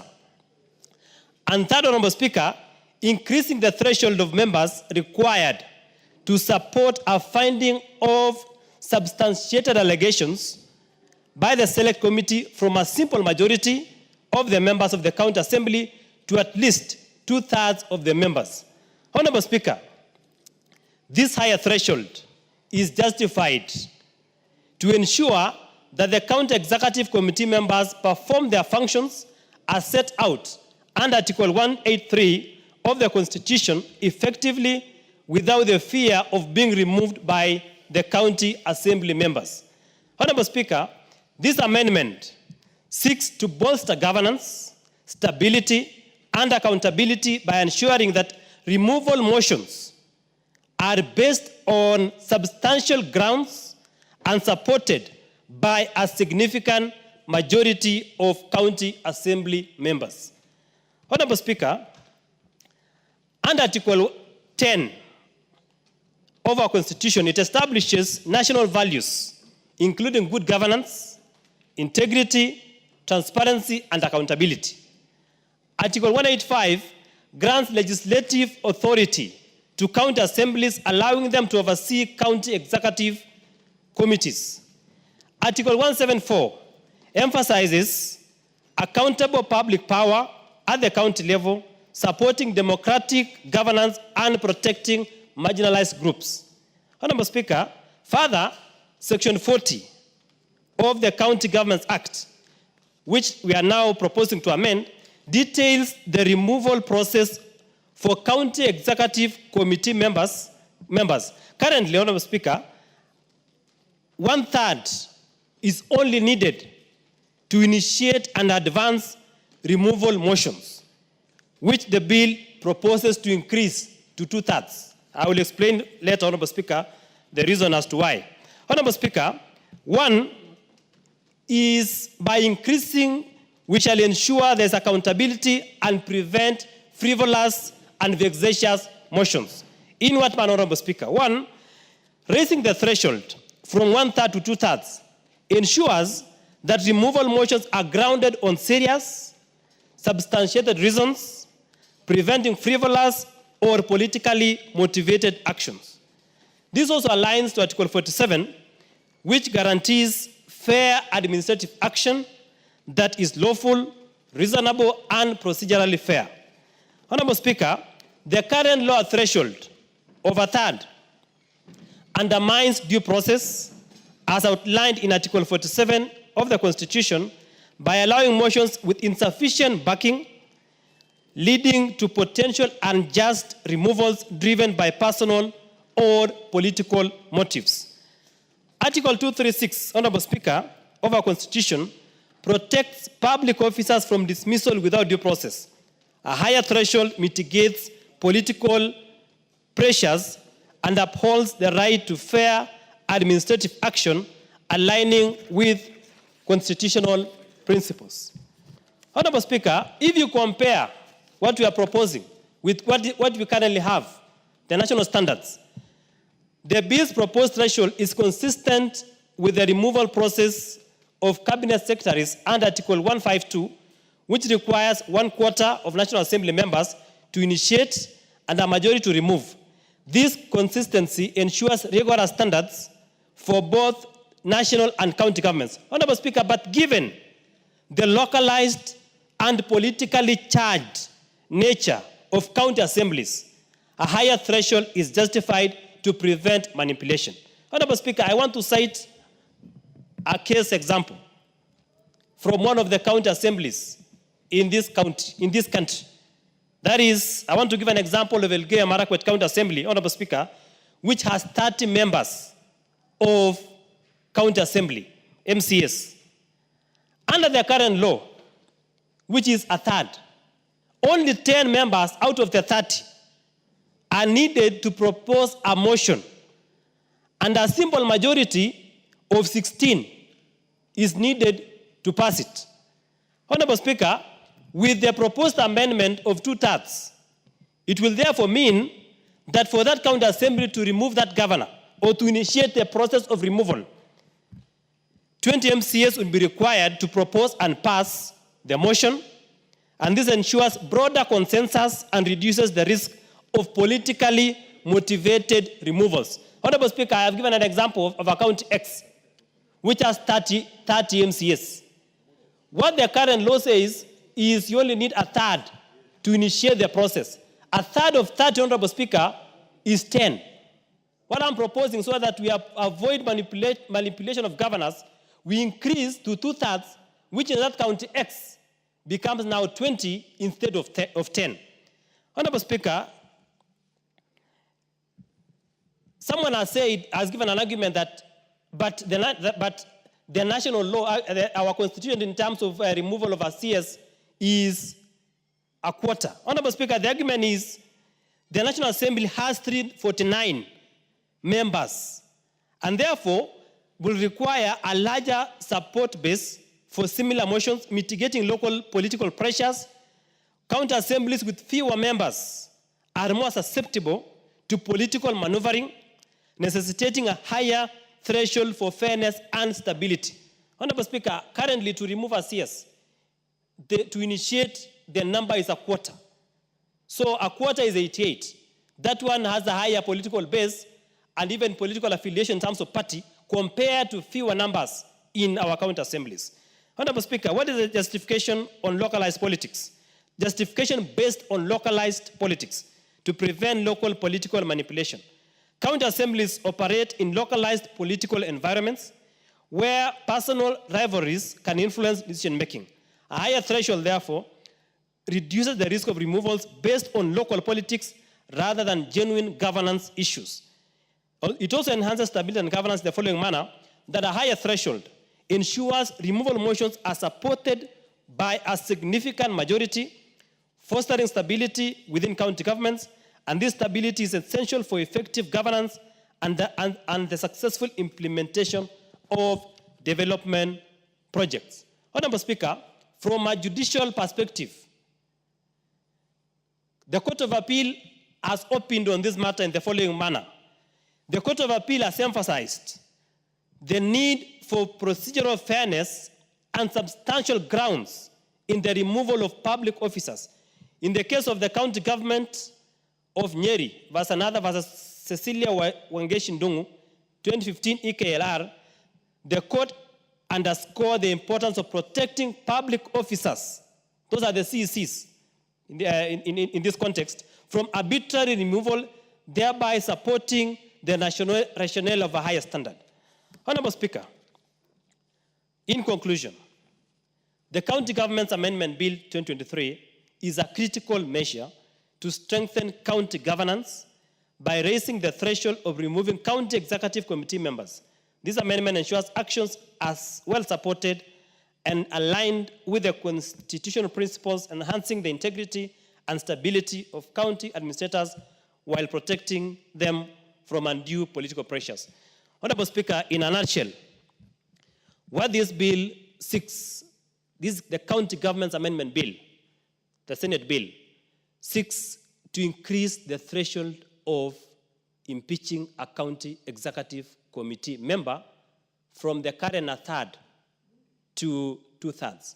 Honorable Speaker, this stems from the fact that there is a lot of manipulation of county governments or the county executive by the county assembly members because of the low threshold required to initiate the removal of a CEC or a county executive committee member.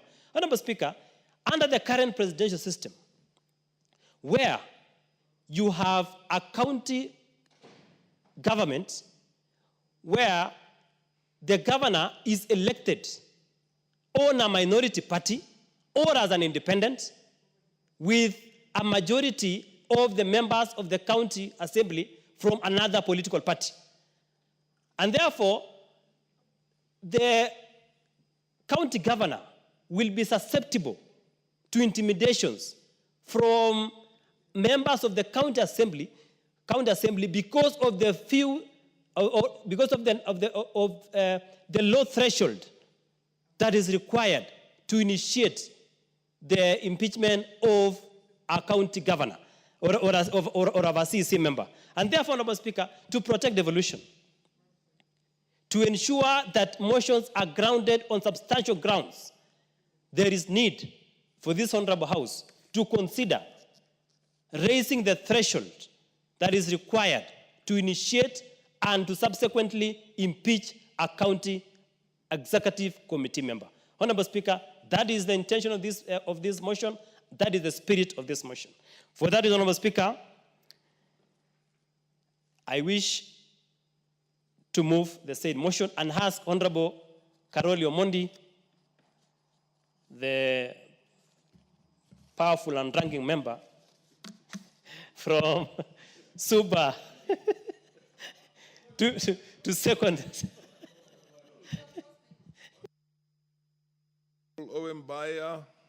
Well, I have high regards to Honorable Karoli Omondi. High regards. He's a good legislator. He makes good law. He sits in the chamber. Does a good job. And the peace people elected well. But he does not qualify. He does not qualify. As what? For the title of high ranking member. That title cannot, many titles may befit him, but the title of ranking member does not in any way, any instance, at any time in this 13th parliament, cannot be given to him. So I would like that, Honorable Torechish, kindly to withdraw. No, it's okay, he doesn't have to. To withdraw that title. Order. That title can be assigned to you, Mr. Speaker. I do understand he wishes him that title, so don't withdraw a wish, don't withdraw a prayer. What's your point of information? Do you wish to be informed? Yes. Does Oyemba wish to be informed? Please accept to be informed. Honorable Speaker, I think I need to bring this to the attention of the Deputy Majority Leader. Yes. That the member here is a potential ranking member. These are few members of parliament that are working diligently at their constituencies. Yes. So the member knows for sure that this member is going to be a ranking member in the next less than 2 years, Honorable Speaker. So therefore, Honorable Speaker, the title is... Order ranking is based on experience in parliament, not on ability. Anyway, Karoli, can you proceed and second? Thank you, Right Honorable Speaker. Thank you, Honorable Toroitich and Honorable Owen Bayer for wishing me well. I hope I'll get there. Honorable Speaker, I rise to support this proposed amendment the sponsor has very eloquently and elaborately explained the background of the bill and the reasons for it. So I will not go into a lot of detail, but just to say that we have two systems of holding public office, either as an elected member or as an appointed member. And the systems come with different processes for removal. But even for those who are elected, the grounds for removal come with different processes. And I think there are reasons for this. One of which is that the will of the people must be respected at all times. Because if you want to impeach a president or a governor, you are basically overturning the will of the people. And that would, by itself, require a very high threshold, because they've been elected directly by the people. But if it is somebody who has been appointed like a CS, you will find that the threshold is lower, because the will of the people... The Honorable Kipchumba, I hope you are listening to your seconder. Yes. You should be taking notes if I were you. He is mentioning very serious issues on your own motion or your own on your own amendment. So please listen. Proceed. Thank you, Honorable Speaker. Secondly, under our Constitution, we can be elected as members of a political party or as an independent candidates. Yet, if you get into office as a governor, as an independent candidate, or if your party happens to be the minority party within your county assembly, you are most likely exposed to extortion, manipulation, from what we have seen. And it is important that we give some protection to governors who, by the will of the people, are elected to office, either as independents or as members of minority parties. So to avoid issues of abuse of power by those in charge. Under our Constitution, you will realize that the president can be impeached through two processes. One for incapacity, which has its own set of rules. Under incapacity, the motion to remove the president for incapacity just need to be supported by 1/4 of all the members of the National Assembly. And that motion will be supported by a simple majority and it will pass. Yet, when it is impeachment, the motion should be supported by 1/3 of the members at initiation, and for its approval, 2/3 of the members, both at Senate and the National Assembly, have to approve it. So it is a higher threshold. Yet, this protection is not extended to the governors. And I think we should also give the governors the protection that at the moment of impeachment, at least 2/3 of the members should approve their impeachment, just like it happens with the president. Because both the governor and the president enjoy universal suffrage. They've been elected directly by the people to their offices. So that I fully support. If you look at our Constitution, removing a CS, to initiate a motion against a CS because they are appointed and not elected, is just 1/4 of the members, and it is by simple majority. Yet we are also applying the same standard to elected governors, which I think would be a very low threshold to allow simple majority of the MCAs to impeach a governor. We should give the same protection to governors as we give the president, so that those who happen to have been elected either as independents or as members of a minority party enjoy the same protection under the Constitution. I support, Right Honorable Speaker. Thank you. You support with amendments? Yes. You seconded with amendments? I second. With amendments. Absolutely. Now propose the question. Honorable members, I now propose the question that the County Government's Amendment Bill, Senate Bill number 25 of 2023, be now read a second time. Yes, Honorable Bayer Owen. Honorable Speaker, thank you for giving me this opportunity to support my friend Teretich. I think this is one of those fasts where I actually stand to support Teretich. You know, he's a very nice member of parliament, sometimes very controversial. But on this one, I support him. This one, I support him. Honorable Speaker, for devolution to be properly anchored in this country, we must bring stability in the offices.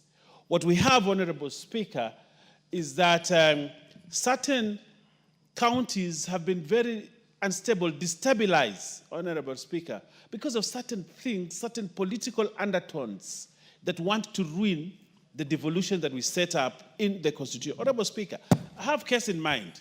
When Professor Kivutha Kibwana was governor of Makueni, we had the first attempt at dissolution of a county assembly because of infighting within the county assembly, which were actually baseless, apart from just interests of particular people. But because the threshold to move a motion as such was low, the people of Makueni almost lost the good professor as governor.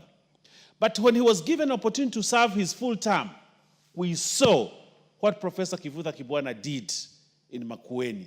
But imagine, Honorable Speaker, if Professor Kibwana had not taken the bold step to request for the dissolution of the county assembly, we would have lost him to just mandarins of impunity who are running around to want Professor to bend to their side.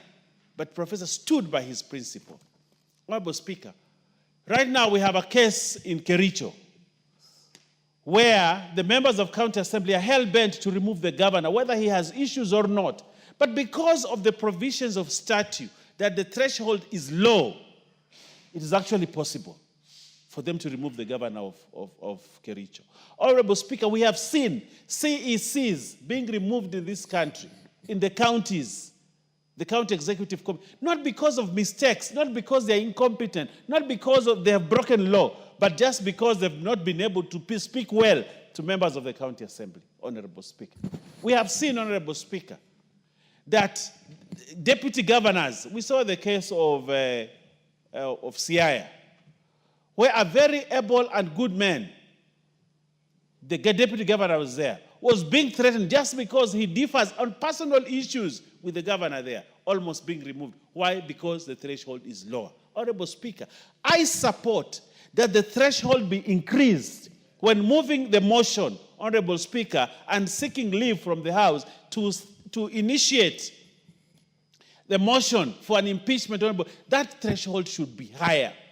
It should be 2/3 and not 1/3, Honorable Speaker. And I support that, Honorable Speaker, so that we do not have a situation where a county executive committee member sits on his chair to please members of the county assembly, because if he doesn't please them, even including breaking the law, he will be removed, Honorable Speaker. We want stability. We want devolution to work. We want county executives to work without fear that they will be removed, not by virtue of mistakes, incompetence, or breaking the law or abuse of office, Honorable Speaker, but just because they do not agree with members of the county assembly. Just because members of county assembly asked for a favor and that favor was denied, and therefore that member is threatened with impeachment because of no other reason, just because they have differed, Honorable Speaker. I support to move the threshold, Honorable Speaker, from 1/3 to 2/3 for members of the county assembly, the members of the county executive. Honorable Speaker, the issues of governance. If you have a county assembly, Honorable Speaker, with 20 members of assembly, for example, I think Lamu has that number, Okay? So only 5 or 7 members say we don't want this governor. And yet there are over 100,000 people who voted for that governor. But just 10 people or 7 people conspire, 6 conspire to say we don't want this governor. And because of the threshold is low, actually the motion sails through at the assembly that now let a select committee be formed to investigate the governor. An investigation is done. Probably there will be only 4 members in that committee, only 4, who will determine the fate. And then, Honorable Speaker, it comes to the assembly and we lose a governor who was elected. We saw the case of Kiambu, Honorable Speaker. During Waititu's, Kiambu has over 1-point-something million people. But just a few members of county assembly kicked him out, Honorable Speaker. Honorable Speaker, we must review that threshold, Honorable Speaker. While I agree there has to be accountability, but there also has to be accountability in exercise of power. We can't just give you power. As members of the executive, they must be accountable. And they must exercise their authority with accountability. They must be accountable. They must observe the Constitution. They must not abuse office, Honorable Speaker. But those people who are bringing in checks and balances on their side, there must also be accountability in terms of members of county assembly, members of the National Assembly, and other body that has mandate to impeach. There must be accountability. You just can't wake up one day and say, I don't like this guy, just because of that, I want him removed from office, Honorable Speaker. And that is why we make a strong case, Honorable Speaker, to increase the threshold. And I support, Honorable Speaker, if we increase the threshold to remove a member of the county executive, Honorable Speaker, at all 3 stages, we must agree to increase all 3 stages: initiation, select committee, Honorable Speaker, and again at the voting, Honorable Speaker, to remove a county executive. But more important, Honorable Speaker, look at a governor who has campaigned, spent resources, spent people's time to have meetings. That is a resource, Honorable Speaker. And he comes to power. But just one person, 2, 3, 4, 5 people in the county decide, we don't want this governor. We saw the case, is it a Isiolo or where in northern Kenya, Honorable Speaker, the other day, where we saw, just circus. County Assembly Speaker has gone into hiding, this and this, eventually the governor is removed, then he comes to the Senate. Honorable Speaker, Senate has other issues to deal with. Not every time, Honorable Speaker, discussing impeachment. We must allow Senate to do their job, Honorable Speaker. So, Honorable Speaker, I want to support this motion. And it is high time to bring stability. And I want to tell members of this august house, they will also become governors one day. Probably Honorable Mwashako, God bless him, he's a good man. Probably the people of Taita Taveta will want him to be their governor. Okay. Then he becomes governor of Taita Taveta. And then the following day, out of only 10 people, only 10, they decide we do not want him, and they throw him out. Honorable Speaker, look at that. Look at that, Honorable Speaker. We can't afford that. What I vouch for, Honorable Speaker, is stability in the county government. If there's stability in the county governments, governors will work without being distracted, CECs will work without being distracted, and we will see better fruits of devolution, Honorable Speaker. For that, I support this motion, and it is time we pass it as fast as possible, Honorable Speaker, so that we have consensus on bringing stability, Honorable Speaker. I thank you, Honorable Speaker. Chematian. Once again, thank you, Mr. Speaker, for giving me this opportunity to add my words on this very important bill. And I want to thank my colleague, Honorable Toroitich. Honorable Baya has said that he's a bit controversial. I think he's one of the most liberal minds we have in this floor of this parliament. Mr. Speaker, going through this amendments bill of 2023, I also want to take the opportunity and add my voice by saying that the draft of the Constitution gave us a lot of gap, specifically on county governments. We are doing almost 20 years down, and we have lost most of the gains as much as progress in most of the counties of Kenya today. If you go to my county, for instance, in Baringo, if people are to be given another opportunity, they would probably want to vote out the county government, not only MCS.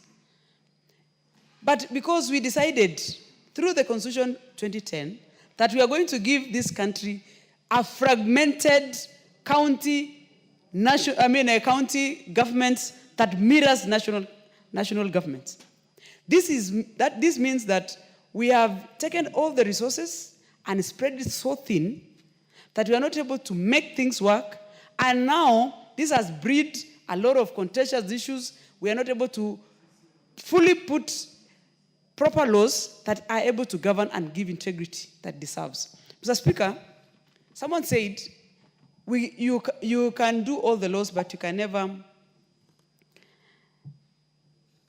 never legislate integrity and emotions. These are human beings. But as much as we want the progress, this amendment bill is going to give us opportunity to recorrect most of the injustices that we've done so far in most of the counties, assemblies in Kenya. The biggest problem we have is the voters' integrity. By voting a governor, for instance, and voting MCS, most of the people who have issues and who are always removed, even from the MCS, are many times the listed, nominated. And you will find that women are always victims of this, because they are mainly nominated, and it is easy to remove them because it is office or party officers that give them nominates them, and sometimes it's easy to remove. But this bill is going to help us move forward and make counties functional. Mr. Speaker, even as we do this bill, I also want to allay fears that if we don't put proper checks and balances, as much as the threshold is good for us to give up to 20 or 2/3 for any removal or any impeachment to be done in the county assemblies, we also need to put proper laws that also help the people of every county to be able to get the services and the proper leadership and governance that they deserve. For instance, in terms of resource utilization, whether the governor of the said county is able to sit down and work properly with the members of parliament, without members of county assembly, without necessarily, creating a lot of chaos. Because we also have all these problems created within the county because it is a local arrangement. It's a local vote. If you go to Turkana, you will always find everyone in the county is a Turkana, for instance. If you go to Kiambu, probably everyone is a Kikuyu. So that locality is creating almost personal issues because we are related in one way or another, and we end up having almost personal interest transferred to work. And this is where we got most of the problems. Mr. Speaker, the Constitution of Kenya 2010 needed to or wished to have solved reallocation of resources nearing to the people. But as it goes down, we are seeing that we are almost looking at devolving vices like corruption, nepotism, which contributes to this factor. So that it is easy for a member of a county assembly or a few members of county assembly to raise issues because they are not interested with, or the governor is not one of their family or clan, something like that. And all these factors it also should, and I will probably want to ask my colleague, add more other reasons why we have a lot of instability in the county assemblies and county governments. Mr. Speaker, I want to also say this process is going to give us opportunity as a country to grow, and we will want to see this amendment giving us reasons why we should embrace the county governments better. And for that reason, Mr. Speaker, I want to say I am fully support my colleague so that we have a better Kenya for all of us tomorrow. Thank you, Mr. Speaker. The MP for Wundanyi.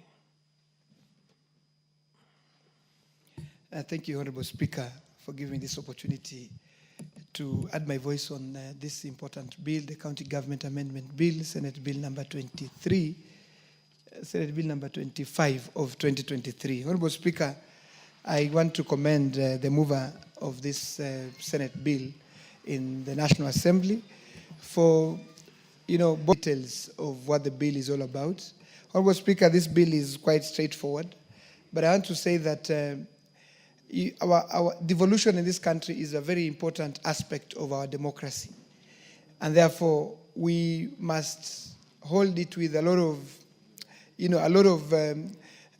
reverence, and we must protect devolution at all costs. Honorable Speaker, it is true that the threshold of impeaching any office holder in this country, the threshold differs from one office to another, Honorable Speaker.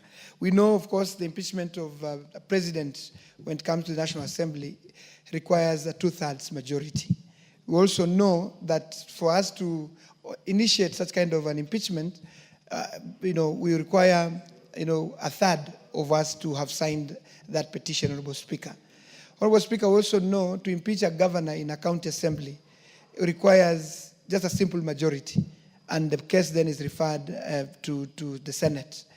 And to impeach a CEC, Honorable Speaker, as it is provided in our county government laws, is that it requires only, a third of the members of a county assembly to impeach a CEC, Honorable Speaker. Indeed, this law that we are discussing today, Honorable Speaker, this bill, it is to increase the threshold of impeaching a county executive member, a CEC member, Honorable Speaker. A CEC, Honorable Speaker, is on the same standing with a CS when it comes to the national government, Honorable Speaker. And therefore, that it requires a higher threshold to impeach a CS here in the National Assembly. We would want that to be matched at the county assembly, where you are impeaching, if there are reasons enough, there are justifications enough to impeach a CEC, Honorable Speaker. What we know, Honorable Speaker, we live in this country. There are many impeachment motions for governors, for CECs, for deputy governors that have been initiated without due process, without having, having justification, Honorable Speaker. And therefore, Honorable Speaker, we understand also there is a lot of witch hunt that happens in this country, Honorable Speaker. Sometimes we may differ with the governor, and maybe because the governor appears to be, appears to be strong and to have a big political following, you would target to rock the boat by trying to impeach a CEC, Honorable Speaker.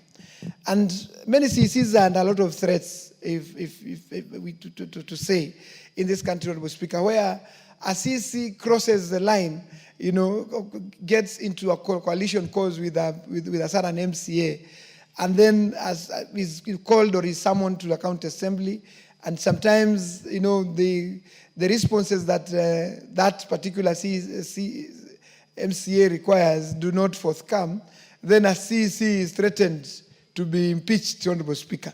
And therefore, because the threshold is too low, it becomes almost a reality. If as one MCA can marshal a few of their colleagues, a CEC can be sent home just because of witch hunt, just because of unjustifiable reasons, Honorable Speaker. And therefore, I want to support this bill, Honorable Speaker. Okay. Because it creates an environment that for you to start off an impeachment discussion in a county assembly, you must have, reasons beyond doubt that CEC, that governor, that deputy governor has violated either, the fundamentals of our constitutions, or the constitution, or he has committed, crimes. He has committed issues that are, are beyond what governance is all about, Honorable Speaker. And therefore, Honorable Speaker, I stand to support this bill in the manner that let's protect devolution. Let's also give strength to the institution. A county assembly and a county government, those are formal institutions, Honorable Speaker. For us to grow the institutions of this country, for us to give, trust, public trust, to grow public trust in our institutions, we need to be seen, we need to act, we need to do all that it takes to protect devolution, to protect the formal institutions that our constitution have created, Honorable Speaker. And therefore, Speaker, I support and say that this is a bill that we need to pass as early as yesterday. Thank you, Speaker. Honorable Krima.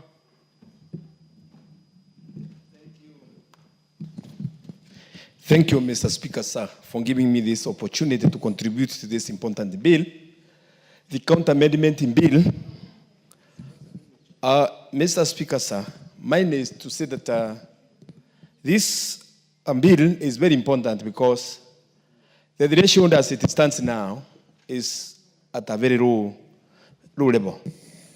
But as it is, when it comes to the second reading, Mr. Speaker, sir, I'm going to propose an amendment very different, a little bit different from what it is now, because I'm going to propose that it should not be 2/3, but half, when it comes to the initial stages of having an impeachment of the governor or a CC.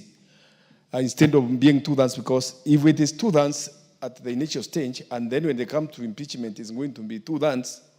To me, it means that initially, the moment it is started, and you acquire 2/3, then it means you are already impeached. It means that the die is already cast, and there will be no reason of why, even if you go ahead, or even if you try to amend, why you are being impeached. I don't know how you can survive again. But you see, the initiators, when they were talking of that, they were thinking that the moment you are threatened with an impeachment, if there is an issue which you are supposed to settle or to address, you can address and have the impeachment be stopped. So the moment now we put it at 2/3, and then it comes to the final bit of impeachment, and then it is 2/3 again, then that is already cast. So I'm going to have that idea when it comes to the second reading that we amend it to be half instead of 2/3. But Mr. Speaker, sir, further to this amendment, as I contribute, county governments, after devolution, these devolved units have done marvelous. Let's be sincere. They have done so much because the way things used to be before the Constitution of 2010, things were very different when all resources were centralized in the central government. And Mr. Speaker, sir, because I know you also know very well that it depends with your the central government leadership for one to have development in any place. And by having decentralizing the resources as it is, even though it has its own weaknesses, sincerely things have been done. Because if you go now to rural areas, let's say like in my county, Meru County, you'll find that there is a lot of development, even though it may not be institutional development, but individual development. Those people who have been employed as CCs and other servants of the county, you'll find that there are buildings which are coming up. There is a lot of resources which are being spread in the rural areas. You find that people have big cars, people have developed personally. There is a lot of development compared with how it used to be before. The only problem is that as we developed the developments to the rural areas, Mr. Speaker, sir, we also developed corruption.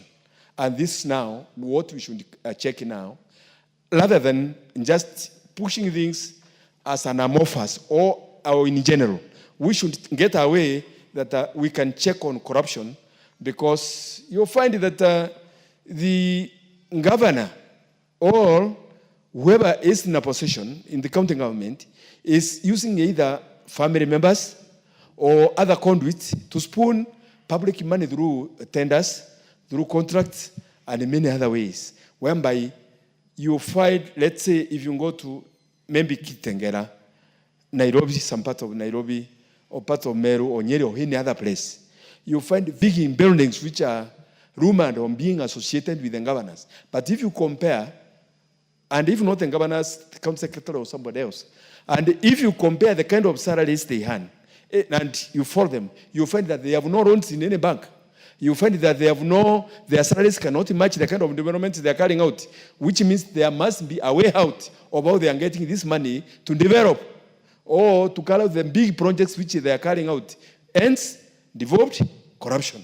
And we check upon it. We should strengthen the institutions of checking the way the governors are carrying out their mandates, the way the governors are running out our resources, so that at least they can benefit the common man whom it was meant to benefit, but not individuals as it is these days. Because even if you find the governors as we are, as they have the this devolved conference in Omabedi, you will not hear any of them coming with a topic of how to tame corruption.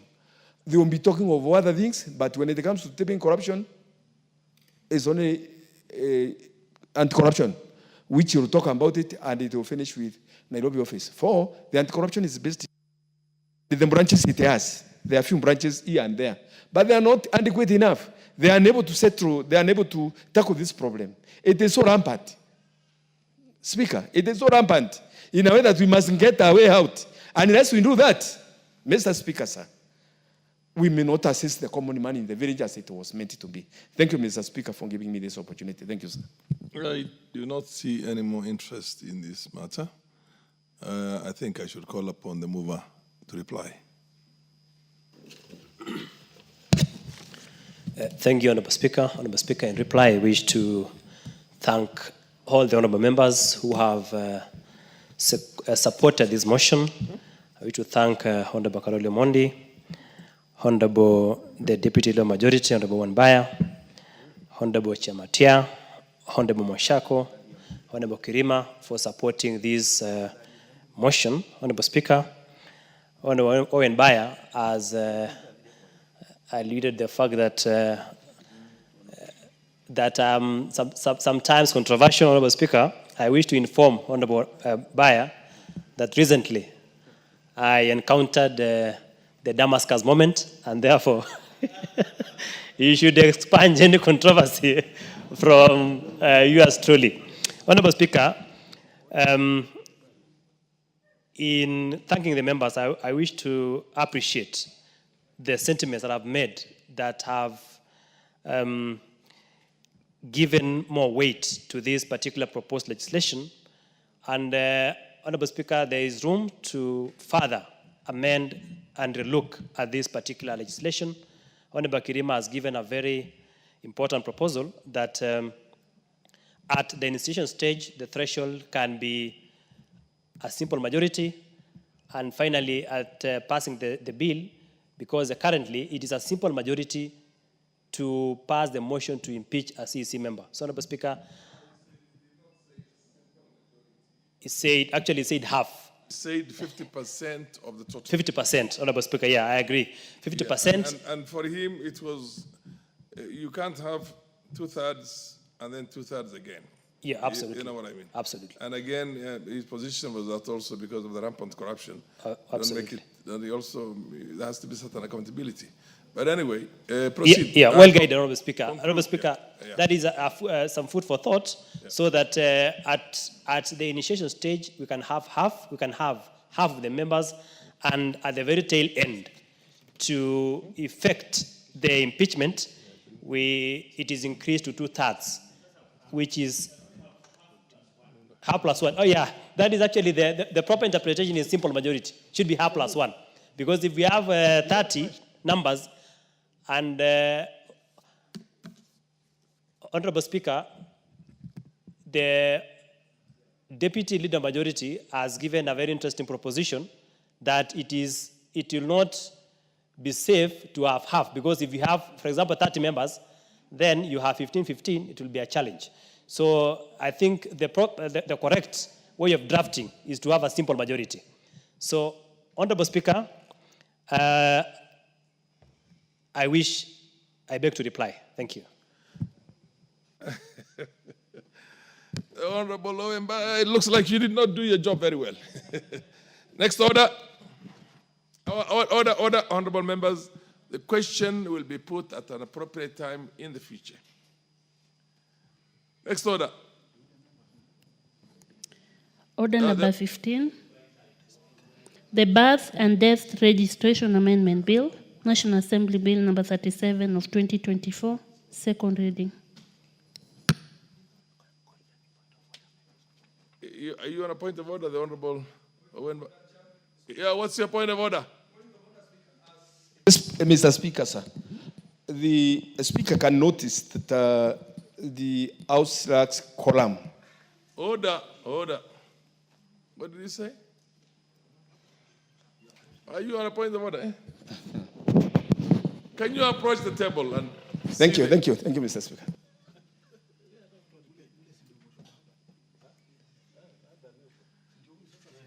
Oh. Where is the communication? Aanze nini? The next motion is Martha Karua. She's not around. Do I get the feeling that is there an understanding that the Honorable Aden Dawood is going to move the bill number sorry. Yeah, order number 15, which is Birth and Death Registration Amendment Bill, National Assembly Bill number 37 of 2024. This was for Martha Wangari, but some people are trying to communicate to me that she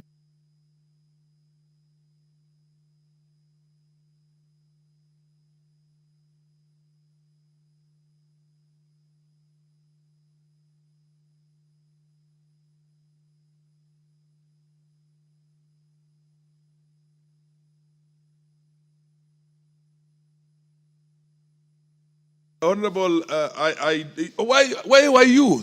You're supposed to move your own. Honorable Adan Mohammed, why were you?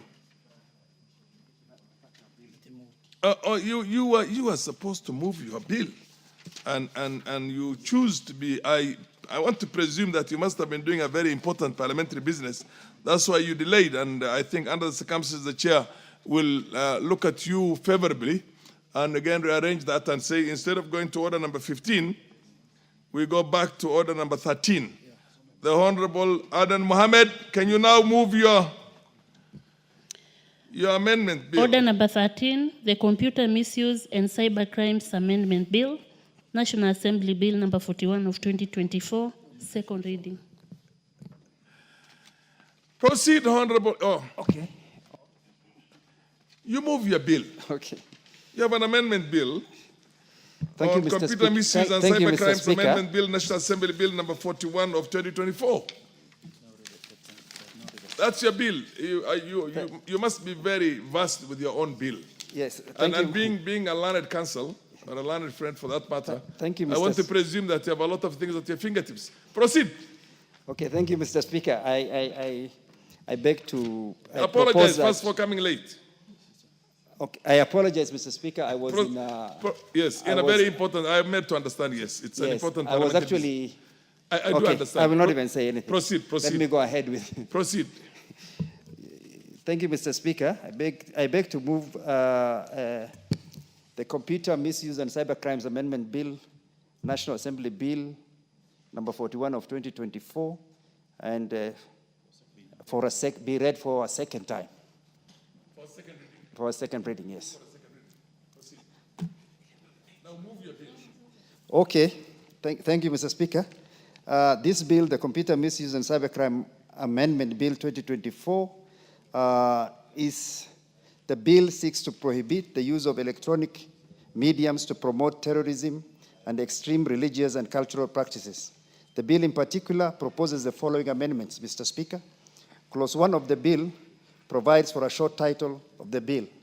The title is the one I have read, the Computer Misuse and Cybercrimes Amendment Bill, National Assembly Bill number 41. The clause 2, Mr. Speaker, sir, seeks to amend section 2 of the Act in order to provide for a clear definition of the term access. And the term access to a computer system that is unauthorized. The bill also introduces new definitions to align with the provisions of this Act. So the term is just a definition of the term access, Mr. Speaker, sir. Clause 3 seeks to amend Section 6 of the Act to give the National Computer and Cybercrimes Coordination Committee, the NCCC, an additional function of issuing directives on websites and applications that may be rendered inaccessible within the country, and where the website or application promotes illegal activities, child pornography, terrorism, and extreme religious and cultic practices, like those practices like Shakahola and those things. Clause 4, Mr. Speaker, sir, seeks to amend Section 27 of the Act to expand the scope of the offense of cyber harassment. Given, Mr. Speaker, the prevalent use of social media, cyber harassment has become a thing that a lot of young Kenyans are subjected to. Clause 5, Mr. Speaker, sir, seeks to amend Section 30 of the Act to expand the scope of the offense of phishing. Clause 6, Mr. Speaker, sir, seeks to introduce a new Section 42A for the offense of unauthorized SIM swap. Mr. Speaker, SIM swap has become very prevalent in Kenya, and it is used to steal from a lot of unsuspecting public.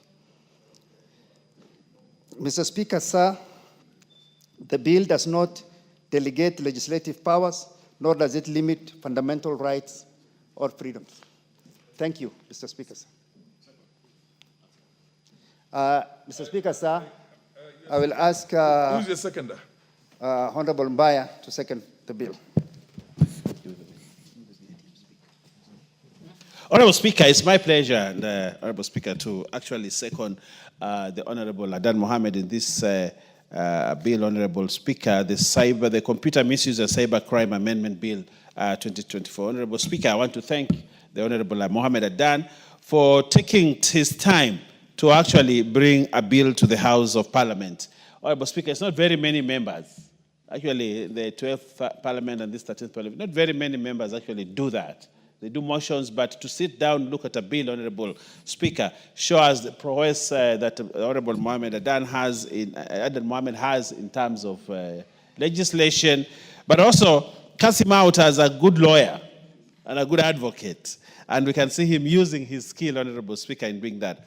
Honorable Speaker, the principal object of the bill is to amend the Computer Misuse and Cyber Crime Act Cap 79C, Honorable Speaker. This bill, Honorable Speaker, seeks to prohibit the use of electronic media to promote terrorism and extreme religious and cultic practices. That is the essence of this bill, Honorable Speaker. Terrorism has devastated this country in many ways, Honorable Speaker. Religious extremism, cultic matters, Honorable Speaker, has devastated this country. The cultic issues of Shakahola, Honorable Speaker, come to mind when you think about that, Honorable Speaker.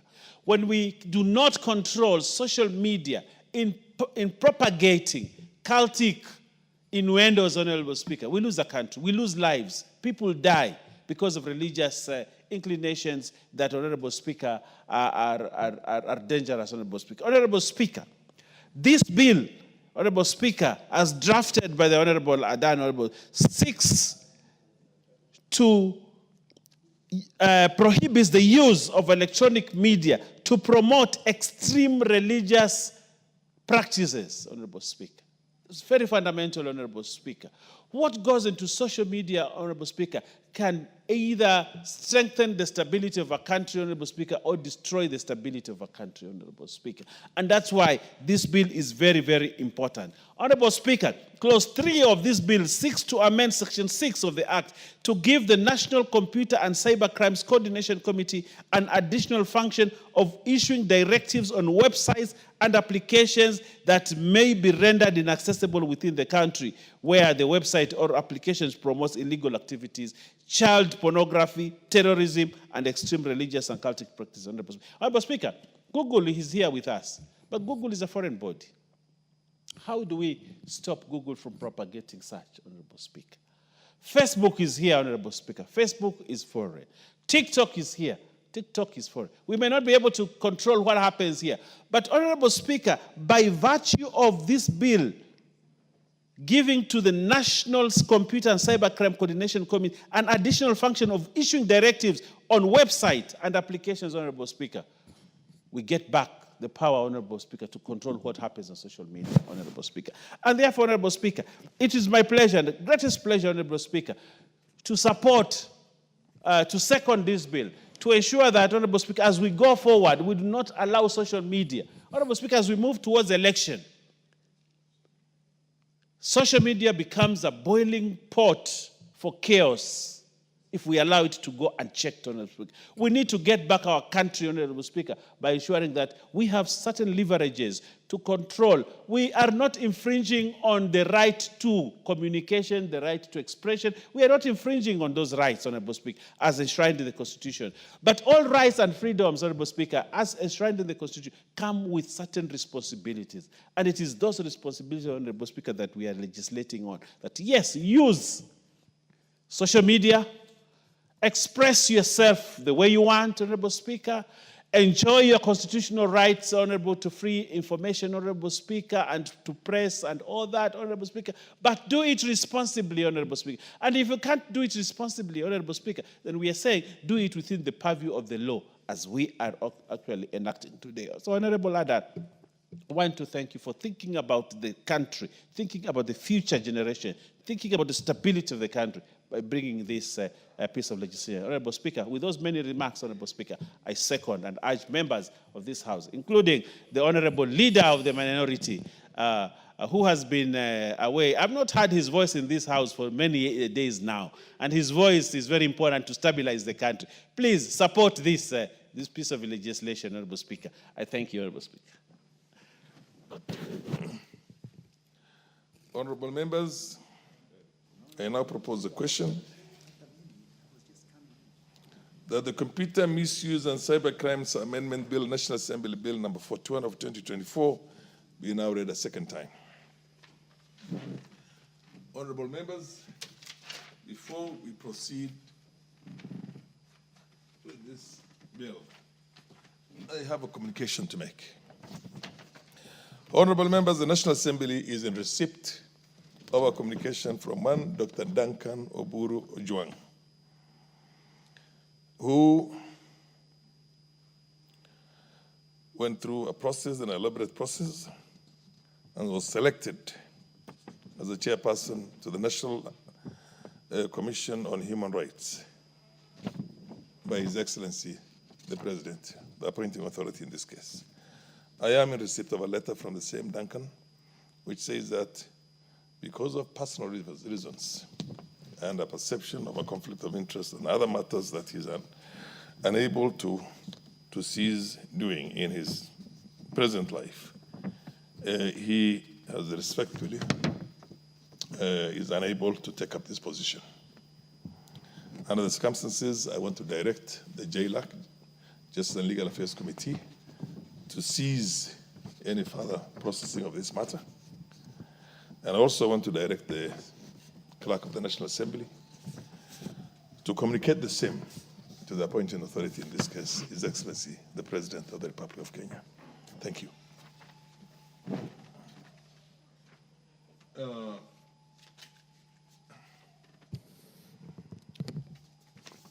Yes, who is the minority leader? You wish to contribute on the motion before us? Or you have something else to say? No, Mr. Speaker, I have nothing. I just wanted to, in relation with your communication, I am very sad that we will not have the services of Professor Duncan Ojwang as the chairman of the Kenya National Human Rights Commission. Mr. Speaker, Dr. Ojwang is a scholar in this country who has high standing among the society in this country, Mr. Speaker. And he's a man that is known to me. He has been my professor at the university. And he's a man I thought who will do justice to this country. But for obvious reasons that he claimed to have, that personal reasons, I think, this taking up jobs of that nature also comes with personal responsibility. So we respect his decision, but I think this is a man who should be given another opportunity to serve this country, Mr. Speaker. He's a man who loves this country, and is a man who will serve this country diligently, because I know him well also. But having said that, Mr. Speaker, if I may contribute to the bill, Mr. Speaker, the bill before the House, the computer... The Honorable Professor equally appreciates all that has been placed on him, but because of personal reasons. Yeah. Very personal reasons. Yeah, so sad. And he is very respectfully declined to take up the job. That's not the word to use. Respectfully, is unwilling to take up this position. So you are in the government. You are with this broad-based government, and we want to respect his, as you had put it, he's a researcher, he's a scholar, he's a teacher of human rights, and most likely he has thought that this was going to be in direct conflict with his passion for all these years. Yeah. So you can get a job that essentially is not going to be in conflict as he perceives it himself. Yeah, Mr. Speaker, Proceed. Mr. Speaker, I agree. You know, professors are very many from where he comes from, especially in that area of his. I know his home. Mr. Speaker, I know the first professor from Dadaab might be you. Mr. Speaker, sorry to say that, but it's coming. I know the way hard you are studying to become a professor, Mr. Speaker. So, Mr. Speaker, you will get one. Order, Honorable Sene, you will allow the Honorable Junet. What is this? Yes, proceed, Honorable Junet. I think that was, the communication was done, and we do not want to entertain any further, issues on the communication. Now you are contributing on the matter before us, which is the amendment bill, the Computer Misuse and Cybercrimes Amendment Bill by the Honorable Adan Mohammed. He has put it very well why he wants this amendment to be done, yes. Mr. Speaker, if I may contribute to the amendment bill, the Computer Misuse and Cybercrime Amendment Bill 2024, Mr. Speaker, this is a bill that is overdue in this House, Mr. Speaker. Mr. Speaker, you know the madness that is going in the streets of the social media. And social media is a phenomenon that we must live with, because it has even overtaken the mainstream media, Mr. Speaker. But, Mr. Speaker, every freedom must come with responsibility, as the Deputy Majority Leader has alluded to. And every freedom has limitations, because my freedom begins where yours ends. Mr. Speaker, in a world where we are moving to global digitization, where people communicate digitally from one village to the other village in the farthest part of the world, Mr. Speaker, they must be law and order. What's happening in this country, Mr. Speaker, is that the misuse of computer is so rampant that, Mr. Speaker, people fear nowadays to join any social media, Mr. Speaker. People have been abused. Order. There's somebody who's communicating in a high tone. Is somebody talking to a telephone or? Mr. Speaker. Honorable members, order. Yeah. Honorable Junet will be listened or heard in silence. Proceed. Mr. Speaker, the member is still going on with the telephone call. I think he's selling Mira. Order. Honorable Krima. I know where you come from and where I come from. People are allowed occasionally, but we are now in the National Assembly, so Mr. Speaker, you know, this is the time, Mira arrived. So I'm sure the goods have arrived, Mr. Speaker. So he's asking what prices are today in the market, Mr. Speaker. Honorable, that was with a light, that was a light humor. Mr. Speaker, I wanted to say that the misuse of computer is rampant, Mr. Speaker. I'm sure yourself, as a Speaker, you have been affected in one way or the other. Mr. Speaker, I have told you earlier that the social media now has overtaken the mainstream media. Absolutely. People now rely, Kenyans and all kind of people rely on social media to know what's happening in the country today, Mr. Speaker. And anything I post today on the social media will be taken as gospel truth. Even though, Mr. Speaker, I am lying. So, Mr. Speaker, if these freedoms do not come with limitations and responsibility, Mr. Speaker, then we are going to have a society that's going to get destroyed easily. Mr. Speaker, look at what's happening in the sphere of social media in relation even to pornography. When we have young children, young boys and girls who get access to pornography and all kinds of things, Mr. Speaker. What kind of society are we going to raise up in this country? What kind of people shall we be proud of in the next few years, Mr. Speaker, when we expose them to this kind of things, Mr. Speaker? Mr. Speaker, I know some people think that this bill's intention is to gag people, not to express themselves. Far from the truth, Mr. Speaker. Every freedom that we enjoy in this country has limitations and it has responsibilities that somebody must carry to enjoy it, Mr. Speaker. Mr. Speaker, social media has been misused and has also been used well. If you want to use social media for the good of the society, it will serve that purpose. But if you want to use social media also for the bad of the society, it will also serve the same purpose, Mr. Speaker. Countries have collapsed. Societies have fought. Civil wars happened based on social media, Mr. Speaker. And somebody will tell you, I have the freedom to say, to abuse, to say anything I want. It is my phone. It is my internet. It is my bundles. I have nothing to... No, it can't be like that. If you want to say something that is not true, if you want to say false, if you want to spread false information, if you want to incite people, if you want to, malign people, then you must also be equally ready to take responsibility for it. Somebody will tell you, oh, this is a civil matter. Why should I be taken on a criminal case, on a libel or something? Mr. Speaker, some of the things that happen in the social media sphere have broken even families, Mr. Speaker, because some of them are false, some of them are not true, Mr. Speaker. Mr. Speaker, you look at the developed society. I was watching in the news the other day that the country that enjoys 200 years of democracy, was saying that they want to bring regulations of what is called 48 hours pull down. If you publish through the social media false information, you should pull it down within 48 hours. Otherwise, you will face the consequences. Europe is regulating now what's happening in social media. The European Union are coming up with laws and regulations to regulate what is happening in the social media in their countries, Mr. Speaker.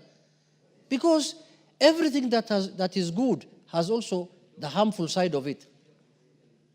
Everything that is good has the harmful side of it, Mr. Speaker. And we are in a fragile country, Mr. Speaker. We are in a country that is still maturing democratically. We have a constitution that we have given to ourselves that is just 10 years old now, or 12 years old, Mr. Speaker. We are still in a baby stages. Mr. Speaker, if we open up, let me tell you something. People enjoy freedoms, but people forget that the same freedoms you are enjoying must be enjoyed by others also. So when you infringe on other people's freedoms, then you have to take responsibility, as I've said earlier. Mr. Speaker, we are entering in a world where we are becoming a global digital village. AI is coming. Look at the kind of fake videos that are being propagated. Look at the kind of fake information that is being propagated in the world, Mr. Speaker. You will think gospel truth. I remember one time seeing in a social media, I don't want to mention the name, that a certain governor has passed on, and they were even sending condolences messages, and I was out of the country. I believed it was true. I called back. I said, has that man passed on? I was told, no, he's alive. He's even addressed somewhere. Mr. Speaker, that's what social media can do. AI can do that, Mr. Speaker. I don't want now tomorrow to write in my social media that Honorable Ndindi Nyoro is dead, when I know that he's farming some cassavas in Kiaru, Mr. Speaker. So this thing, if we don't take it serious, if we are carried by the wind, by the waves that, oh, we want to have freedom, we want to speak the way, speak what you want to say, but speak within the law. Don't infringe on my rights. Don't abuse me. Don't malign me. Don't say against me things which are not true. Say anything you want to say, Mr. Speaker. So, Mr. Speaker, this bill is timely. This bill is timely because in a modern society, we must have laws and regulations that govern our way of life. Otherwise, we will behave like animals in the street, Mr. Speaker.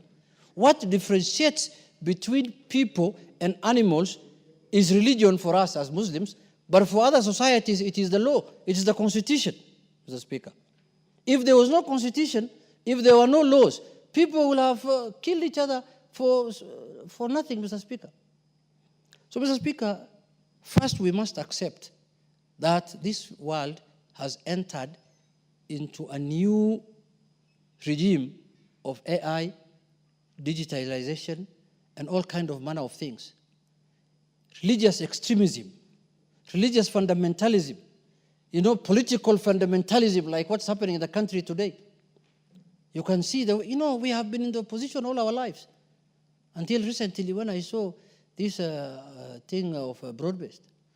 Mr. Speaker, the kind of opposition now that is being played in the country is political fundamentalism and extremism. Because we never used to talk the way people are talking now. People used to respect each other. We used to speak as Kenyans. This obsession with certain parts, this part and that part, and then people say, there's a leader in this country who has condemned a whole community and society as Al-Shabaab, Mr. Speaker. He's on record. He thinks anybody who looks like you, especially like you, the Speaker, is Al-Shabaab. I don't know, is it because of your mustache? Is it your curly hair? I don't know what it is. Is it your nose that is protruding like a European man? Mr. Speaker. So these are issues that we must address as a country. And those are issues that are being propagated in the social media. Someone just calls me in the social media, you Al-Shabaab, and I can do nothing about it. I just keep quiet. And I ask him, why are you calling me that? He said, oh, you look like what? So I need to go now maybe for... How does an Al-Shabaab look like? Yeah, maybe I need to go and do plastic surgery so that I can broaden my nose. So that, my nose and mouth are equal. Then you can stop calling me Al-Shabaab. Mr. Speaker, these are the issues that this country is grappling with. And when you bring this kind of laws, I can tell you, there are people who will oppose it. It will be fought like hell. They'll tell you, oh, you want to gag people's freedoms. You want to gag this. Last parliament, we passed the original Cybercrime Misuse of Computers and Cybercrime Act. The first group of people who declared certain clauses of that bill unconstitutional was the judiciary. What was it? Judiciary. The judiciary declared certain clauses of that bill unconstitutional. But the people who have also felt the biggest brunt of cyberbullying is the judiciary again, Mr. Speaker. So we met in a meeting that they were complaining about cyberbullying and misuse of computer. We told them, no, as Parliament, we have passed the law, but if you say it's unconstitutional, let's leave it with that. So when you're abused, you abuse back again. Get a Twitter account, get a Facebook account, get a TikTok account, and you also abuse your that's how it has been reduced to, Mr. Speaker. You are abused in the social media. The only alternative you have is to abuse back. You are maligned, you malign, Mr. Speaker. You attack, you attack. Mr. Speaker, that is not a society we want to live in. We want to live in a society that is democratic, that is governed by the Constitution and the rule of law, that respects everyone, that you cannot say anything that is unsubstantiated against another human being. That is a society that we want to bring up. Those are the children that we want to bring up as Kenyans, Mr. Speaker. Nobody should cheat our young people that social media is about abusing other people or misusing computer. Mr. Speaker, with those few remarks, I support the bill, but this is something that must be supported by all and sundry, Mr. Speaker. All members, Mr. Speaker, the whole society, religious organizations, civil society must support this matter, Mr. Speaker, so that we can have a country that is governed by the rule of law. Mr. Speaker, the people who have developed these social media systems in the world, although I've gestured to you to continue, I'll give you an additional 3 minutes. Yeah, the Europe, America, where these things have originated from, Mr. Speaker, have done regulations for their country, Mr. Speaker. But I don't know why, if an African country wants to regulate themselves, it becomes a bad thing, Mr. Speaker.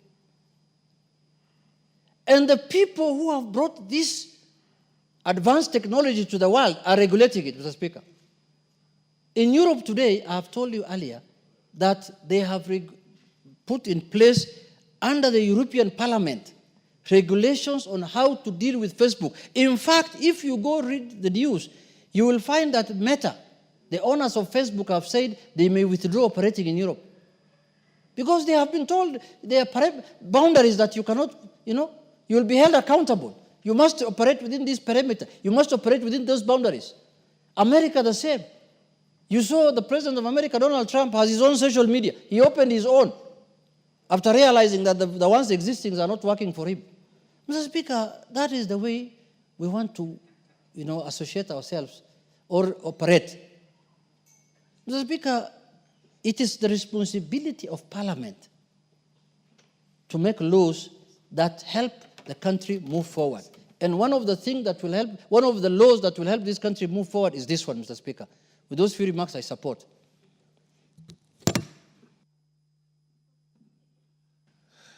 The Honorable Naomi Waku.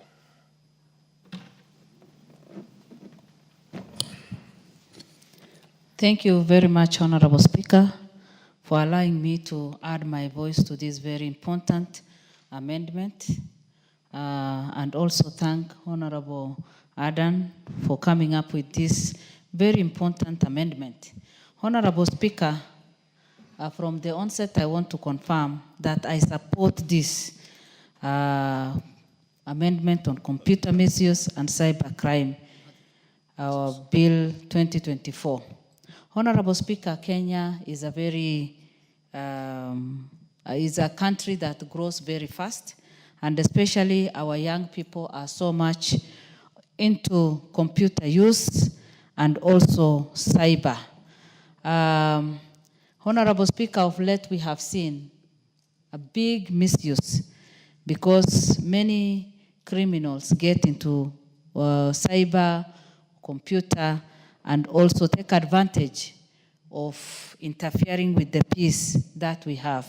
Again, a lot of rumors is spread, conflict emerges as a result of that, and also this has brought a lot of problems even in families, because many families have ended up even splitting, and even husband and wife because of this. And the earlier we take control of this, the better. So I support this because the bill seeks to prohibit the use of electronic mediums to promote terrorism and extreme religious and cultic practices. Honorable Speaker, we know very well the issue of terrorism has also affected this country negatively. And the terrorism attack, we've lost many lives, we've lost many soldiers, we've lost lots of our young people due to radicalization. And all this has happened through computer misuse. And putting this into consideration, or once we do this amendment, then we will have some controls in place for us to have a better society. Honorable Speaker, Clause 3 seeks to amend Section 6 of the Act to give the National Computer and Cyber Crimes Coordination Committee an additional function of issuing directives on website and application that may be rendered inaccessible within the country where the website or application promotes illegal activities. And those illegal activities have been mentioned. That is why I support this bill. And before that, we have said the issue of terrorism, extreme religious and cultic practices. Of late, Honorable Speaker, there is a lot of extreme religious practice and cultic practices. And that is why we've lost lots of lives. Even this weekend, I think they have registered about 26 people who have lost their lives still in Kilifi, if I'm not wrong.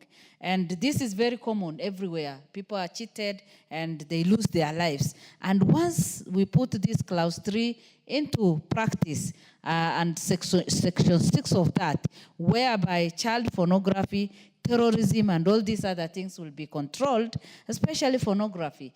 Parents are busy these days, and most of the parents get home very late with the traffic jam and the busy days that we have, hustling from morning to evening, looking for businesses and also looking for money. By the time you get home, you do not know what your child has gone through or what your child has interacted with through computer or cyber crime.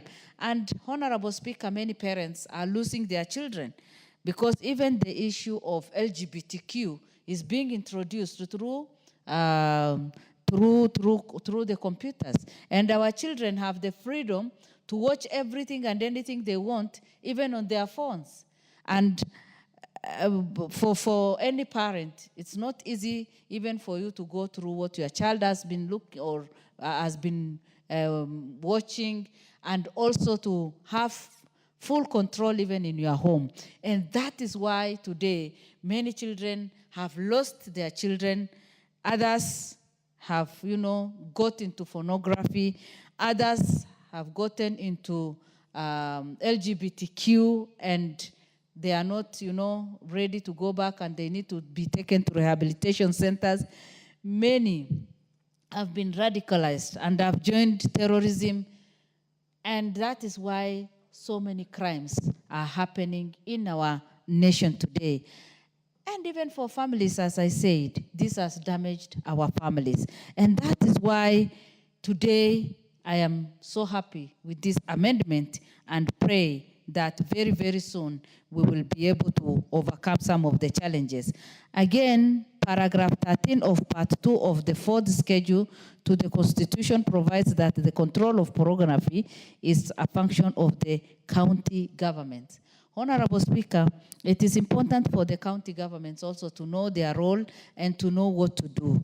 And once every sector of this nation will take, good control of our young people, we will have a better society.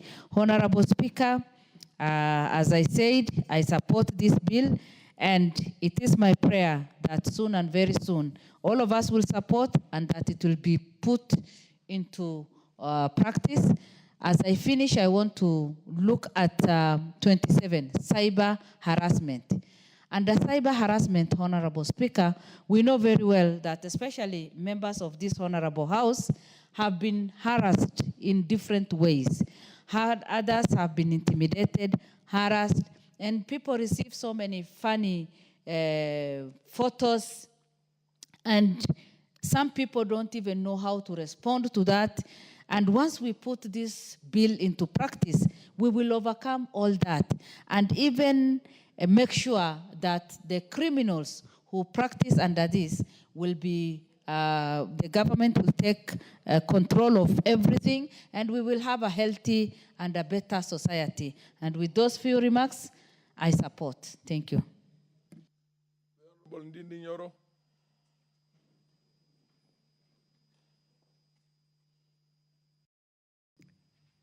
Thank you. Thank you. Thank you very much, Mr. Speaker, for this chance. And I just want to give just some brief remarks in the view of the bill sponsored by my brother. One is that I find it a pity, Honorable Speaker, when we are still discussing these kind of soft things, especially in IT, when the whole world is now discussing about AI, discussing about data analytics, and other progressive technologies that are helping the economies, Honorable Speaker. And, Honorable Speaker, when we talk about regulating whatever is posted in the internet, be it in whichever platform, whether website or even social media, and especially having listened to some of my colleagues here before who had given their views earlier. Honorable Speaker, I tend to believe that laws must always be made, and discussions like this should always be considered devoid of emotions, because we have seen in many situations, Honorable Speaker, that comforts change, and it's a revolving door. And therefore, it's always important that even as we make laws, we become objective, so that it can serve the current purpose and the current situation and the current timing, but also far-reaching in serving our country, not just in terms of where we sit and start, but also in terms of what is right. Honorable Speaker, across the world it has become very tricky to limit the freedoms of the people, and especially when it comes to usage of internet. Because, Honorable Speaker, practically, no country can pretend to live in an island by itself. The world is interconnected, Honorable Speaker, and especially the distances have been made shorter by the internet. And therefore, even as we legislate for our internal laws, it is important to know that Kenya is just part of the global sphere, Honorable Speaker, and whatever laws that we make, and especially regarding the internet, should encompass whatever happens elsewhere, so that we do not actually legislate in futility. But, Honorable Speaker, broadly speaking, I have seen it is always important for any nation and any country to always not limit debates. Debates meaning that happens here, but also that happens outside. Because it is out of people interacting without limitations that the best is actually found. And the best alternatives in terms of debates always suffice. And therefore, Honorable Speaker, it will not be proper for any member of this House to sit in this House to limit the freedoms of Kenyans, which are well enshrined in our Constitution. And I call upon all of us as the leadership that it is important when we join the realms of leadership that we must develop a thick skin. And I don't think what is going to change is about how Kenyans interact with the internet. What must change is how leaders view those interactions. And I say so because whatever we talk about here in terms of usage of social media is basically what is directed to the public servants and the people in the public life, like ourselves. But, Honorable Speaker, we have to always know that we are never here by invitation. Out of our own volition, we choose to serve the Kenyan people in the public life, Honorable Speaker. And therefore, anyone who would not be willing to take up the heat that comes with the job, probably they are in the wrong job, or they should look for something else that is in line with the thickness of their skin. Honorable Speaker, across, it is important that whatever we do, we continue to affirm what is in the Constitution. What is there is for Kenyans to express themselves, Honorable Speaker. And we have seen that robust debates always. Robust debates, and when we don't limit how people debate, Honorable Speaker, we always get better ideas and better solutions for our problems. And Honorable Speaker, therefore, I submit. Are you on a point of order? Are you on a point of order? Yes. Honorable Speaker, I've listened to the Honorable Dindi Nyoro, an eloquent and good speaker, Honorable Speaker. And I've listened to him, but I also want to say, there's something called relevance. This bill, Honorable Speaker, is not general about cyber crime and computers, Honorable Speaker. It speaks to certain very important fundamentals of a nation. Order. Honorable Speaker. Order, Honorable Deputy Majority Leader.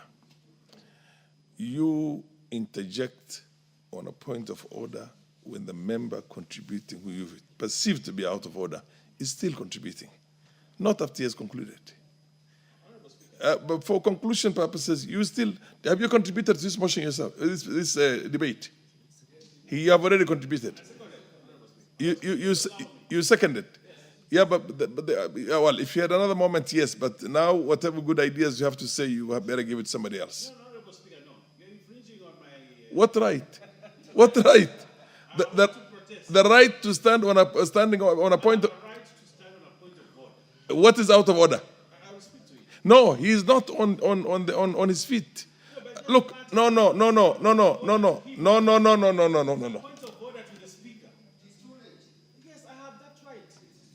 The point of order, order, honorable members. I want to respect all your rights, and I know you, order, you don't get worked up. I am the last person to try and limit your rights. But just can you listen to me? Rules are rules. if you have to stand on a point of order and fault the contribution of a member, then you do it when the member is on his feet.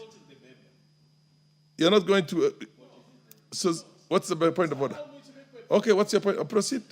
Because you mentioned Honorable Ndidi Nyoro. Honorable Speaker, I want to make clarity on the motion and not on the contribution of the member. The motion, Honorable Speaker. That is okay. That's okay. Proceed. Proceed and limit yourself to the content in that and say that this is how it is. Can you give the Deputy Majority Leader? Yes. Thank you, Honorable Speaker. Honorable Speaker, I want to clarify. This motion, this particular bill, Honorable Speaker, is very clear on what it intends to do. To limit freedoms on issues that are very pertinent. Terrorism, Honorable Speaker. Defined issues. Yes. Okay. Terrorism and cultic issues. Yes. And the third one, Honorable Speaker, is on the issue of child pornography, terrorism, and extreme religious practices on social media. Not on leaders, not on personalities, not on government. Things that are fundamental, which are actually constitutional. Yes. Honorable Speaker. You're informing the It House. is unconstitutional for you to publish pornography.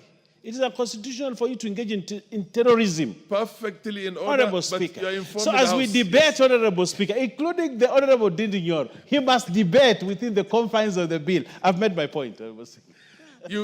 Can I just, much as I appreciate the zeal and the energy with which you prosecute your ideas, you just say, Mr. Speaker, I want to rise on a point of information for the House. And the Speaker, the chair will give you. But when you mention another member who has just sat down, then of course it becomes an issue for another ruling. Anyway, but that is now well taken. That you are allowed. The MP for Kangundo, where is Fabian Muli? Thank you very much, Honorable Speaker, for giving the chance to articulate on this bill. Proceed. Honorable Speaker, I'd like to start by putting that law is like a chestnut. So when we are in this house, we all come in good faith. We are making laws for humble society. So when you deal with a chestnut, the way you are sending it can hit, and it still can hit your hand. So law is like a chestnut. Honorable Speaker, I go direct by the computer. The computer mathematician inventor, Mr. Charles Babbage, in 1830. We like to congratulate the analytiker how he came with the idea of bringing computer by 1830. If you see the development of computer, it has been benefit to human era. It has gone to many coded benefiting people, benefiting countries, benefiting generation. In 1981, you remember when IBM was a critic on putting out the computer machine, which come now to work as a one-inch analytical. Now, coming to the present days where we are, it has come to a era that people have lost their direction. There are people who are benefited by use of computer. Too many people are benefiting. But there are people who are desperate looking for something to benefit within that computer. And that's why I'm saying that we have to make laws to control what is happening. We are not saying that the society is bad. We are saying that there must be a meter. There must be a measure. There must be a limiter to say that if you do B, we do C to you. I want to go to this bill. I congratulate the drafter of this bill, but I'm saying that it's so minimal to the happening of today.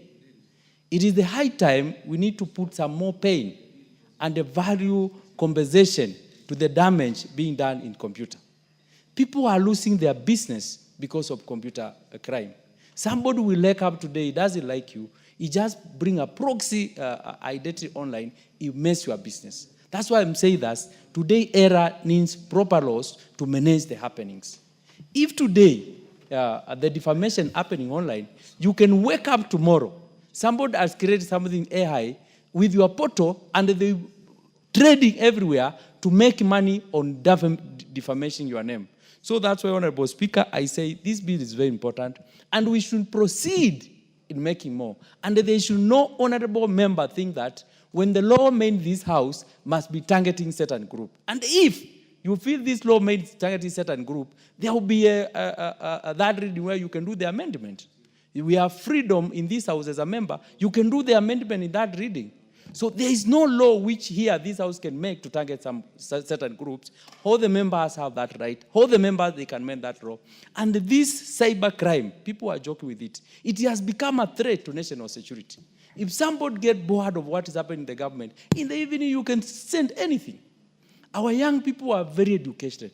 Our young people are so important to us. But see what is happening in cybercrime.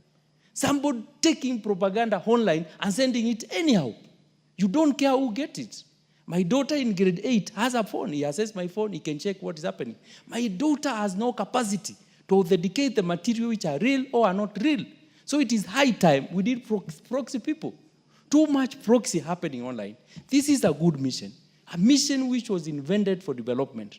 But some people, criminals, especially many politicians, they have sneaked there to send their business there. We cannot lose our country identity. People are losing. You go outside there, somebody put anything online. They don't care what they are damaging their country. They don't care where it is going because this somebody is so disparate. I was talking to one MCA in my area. He was being defamed by a young boy who is from 2, a young boy who has no anything to understand, but he was given a material to send. So I told him, this is a bit critical because the person who is sending that material, what value, if you say you want to be paid defamation, what value does he have to recompensate you? He has nothing. So it is high time this bill has come, but I think it is not enough. But one stone is better than a million we are waiting. So let's move with this bill, but we need to do more. We need to do better and save the people who are benefiting with the content online. You see our young people dancing here. They are one who are doing very good.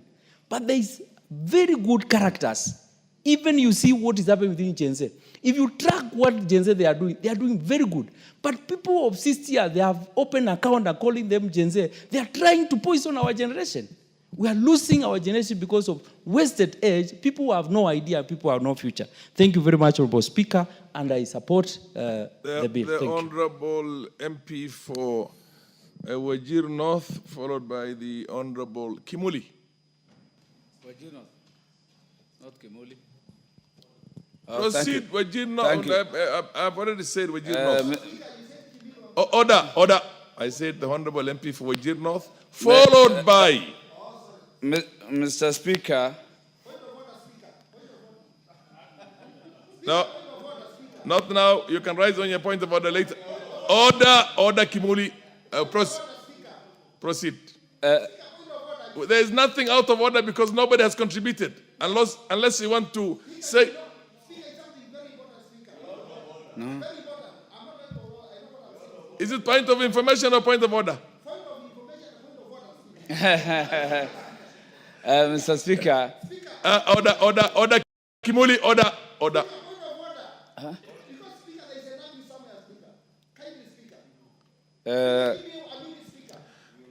Order. Kimuli, please.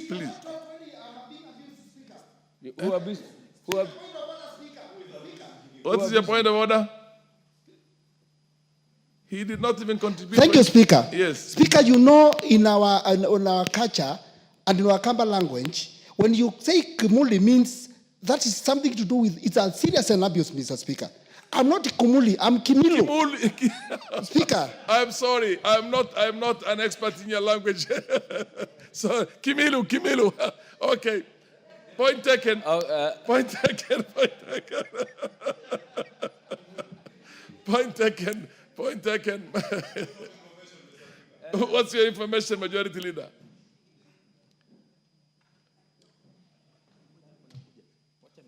Can you give the Majority Leader the mic, for God's sake? Which one? Okay. Honorable Speaker, just to inform the House that Kimuli is actually the devil. So the Honorable Member, Honorable Kimilu, is right that he cannot be referred to as Kimuli. Order. That If anything, the Honorable Kimilu, Joshua, is a very good Christian. Order. That matter has been disposed of. I don't know what kind of a mileage you intend to get by this. He has already put it very well and said that Honorable Kimilu, sorry if I said Kimuli, it's just It's just a slip of tongue, and I don't know the language. So, Mr. Speaker, a lot of times people, instead of calling me Farah, call me Fala. But I don't take offense of it. I don't take offense of it because that's the nature. They pronounce L as R and R as L. So, okay. Proceed, Honorable. Mr. Speaker, we all love to belong to a society which enjoys freedoms and liberties. The rights and liberties as they are in the Constitution and universally practiced. But there are limits. These freedoms come with responsibility. If there are no crimes, if there are no offenses committed, then we would not have been here in an august house legislating, making rules if there will be no offenses. The government would not have had police to enforce laws if crime is not committed.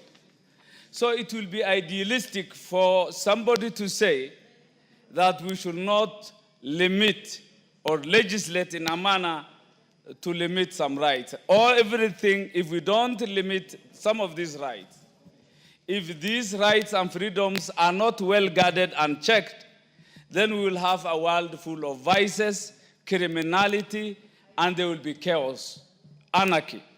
So I think it is quite in order to make sure that there are laws that regulate how we exercise our rights and freedoms. They don't just fall from heaven. These are things that have to be regulated. Many a times, rights and freedoms are abused. Mr. Speaker, cybercrime has become a serious challenge in as much as it is potential. Cyber, the virtual space, the digital world, in as much as their contribution to the economy, to the society cannot be gainsaid, it is real to say that they have come also with demerits. Immeasurable, innumerable, that they must be managed. The use of computers and cyber must be managed for the well-being of the society, Mr. Speaker. What is happening in the social space, Mr. Speaker, is something akin to highway robbery, violent robbery. Mr. Speaker, initially it used to be merely some kind of defamation, misinformation. What is happening today in the cyberspace are criminal offenses, felonies actually, serious ones, Mr. Speaker, so to speak. The social fabric is torn. We have lost our culture and identity just because this new thing has come in. I'm not saying it's not useful, it is good, but it has come with its own disadvantages, its own demerits. That is why the bill by my colleague, Honorable Aden, the one on computer misuse and cybercrime, comes in handy. It regulates the excesses of those freedoms and liberties, Mr. Speaker. Mr. Speaker, the social media that has come us all over social media, trying to steal from unsuspecting innocent citizens. Mr. Speaker, there is an identity theft. Somebody can try to appear like the Speaker himself, Honorable Farah Ma'lim.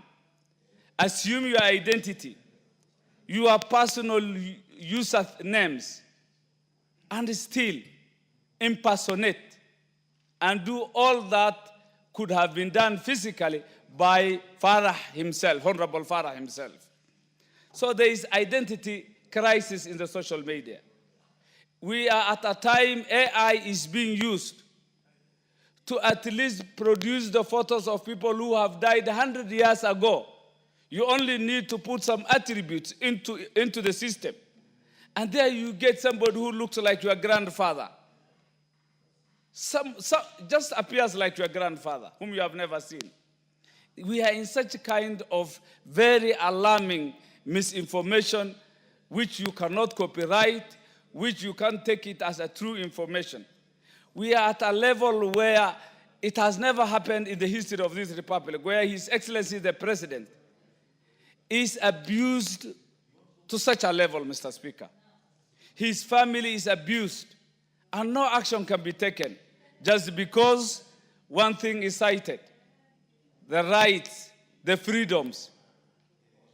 We can't use these rights and freedoms to malign, to at least spoil the reputation of other Kenyans. People have a dignity to protect, a life to protect, a family to protect. Social media has become an avenue, a vehicle to abuse innocent Kenyans, leaders, starting from the president to members of parliament and other respectful Kenyans, Mr. Speaker. There are many malware attacks, Mr. Speaker. If that is not controlled, systems are being crashed, viruses have been introduced. They even call worms these days, just to make sure that systems do not work. Banking systems are affected. Military systems are affected. All systems that are virtual are being affected. So one cannot say we are limiting rights, we are limiting freedoms. No, those freedoms and rights should be exercised, but there must be checks. We should protect those rights and freedoms not to come with abuses. Mr. Speaker, there is cyber stalking, which is an offense, threatening individuals online. Many Kenyans have been followed, stalked, abused, and threatened. There is child exploitation. Pornography is something very available on the social platforms. Our children are exposed to these things. And parental care is not sufficient to protect our children, to cushion our children from this dangerous behavior, which is available on social media, Mr. Speaker. Does that mean that a certain right is being limited? No. There is a dangerous thing, a dangerous social vice that needs protection from our children. Mr. Speaker, phishing, as mentioned by the mover of the motion, that fraudulent use of passwords, private identities, keywords, they are easily received, and your bank accounts can be emptied, your information can be taken away. So many things happen. Mr. Speaker, hacking is a modern way of stealing. Hacking is a modern way of stealing. Mr. Speaker, cybercrime and computer misuse has brought a lot of financial losses to Kenyans. They brought a lot of breach to privacy to individuals and families. Mr. Speaker, they affected reputations of Kenyans. They have affected us morally. They have affected us morally. And many other vices, it's like I'm being limited. It's like I'm being limited. There is a moral decadence that is being necessitated by this kind of social media. Economically, many have been brought down. Contraband goods are being sold on social platforms, Mr. Speaker, including medicine. A lot of drugs and medicine are available on social platforms, which are not genuine, which are fake, and which affect the health of Kenyans, Mr. Speaker. If that is not controlled, then we will be having an expensive healthcare system, Mr. Speaker. Tribal clashes have become common because of the kind of language we use on social media. Mr. Speaker, children abduction has become common. And finally, academically, are we really ourselves? We have used social media to copy-paste, to steal, and to impersonate ourselves academically. We are not ourselves. Our thoughts are not our views. We mimic others. We are not really ourselves. Mr. Speaker, of concern to me, do we have the capacity to regulate this law if passed? Is our DCI having the capacity to enforce? That's also a big concern. Of concern to me, we have taken procurement online. You must have heard if Miss once, one of the officers has claimed during the NYS saga that his password has been stolen. You have 1 minute. 1 minute. Thank you. It is on record that during the NYS scandal, an officer who was accountable has claimed his password has been stolen. Today, all our procurement has been made online. Are we safe? Is IFMIS safe? If we have the capacity, so good. If we don't, then we need to have checks to all these that come with this good thing. It is a good thing that must be balanced with tough and serious regulations. I support, Mr. Speaker. Thank you, Mr. Speaker, for the opportunity.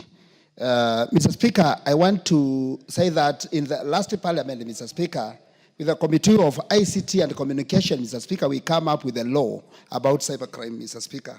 So, Mr. Speaker, I'm proud when I see some of these amendments and changes coming to the law, because, Mr. Speaker, we cannot make a law within a day. It's a process, Mr. Speaker. Mr. Speaker, I want to say cybercrime is a serious issue, Mr. Speaker. And the whole world, Mr. Speaker, has a problem. And no country has got it right, because it changes day after the other. Mr. Speaker, many people, Kenyans, have been conned through the cybercrime, Mr. Speaker. Mr. Speaker, I being one of those who were conned, Mr. Speaker, early this year, around February, Mr. Speaker, someone hacked my WhatsApp and used my name to con people, Mr. Speaker.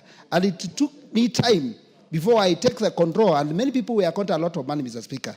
I was, Mr. Speaker, I was not happy to see some of these youths, some of them because of lack of jobs, Mr. Speaker.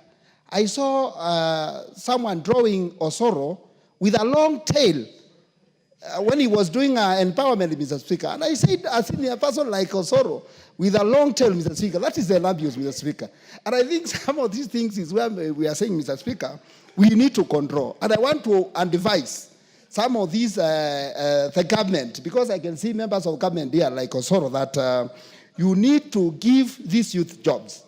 As a country, Mr. Speaker, we are in a state whereby we need to invest more in employing the youths, giving the youth work, because, Mr. Speaker, that will also reduce misuse of this cyber. Mr. Speaker, we have seen misuse of media, social media, Mr. Speaker, whereby people are abusing each other day out, Mr. Speaker. And this is, Mr. Speaker, due to lack of control of social media, Mr. Speaker. Mr. Speaker, as a leader, Mr. Speaker, I need to take my initiative and try to engage our youth, Mr. Speaker, to see what we can do, Mr. Speaker, because if you do, the big percentage, Mr. Speaker, is within the youth, Mr. Speaker. They are misusing because they are competent, they know what they are doing, but, Mr. Speaker, due to problems, lack of jobs and other problems, Mr. Speaker, they misuse, Mr. Speaker. So, Mr. Speaker, it's important to control, and rights and freedom of cybercrime, of cyber and computer should be regulated. I agree that, Mr. Speaker. But, Mr. Speaker, I want to say this.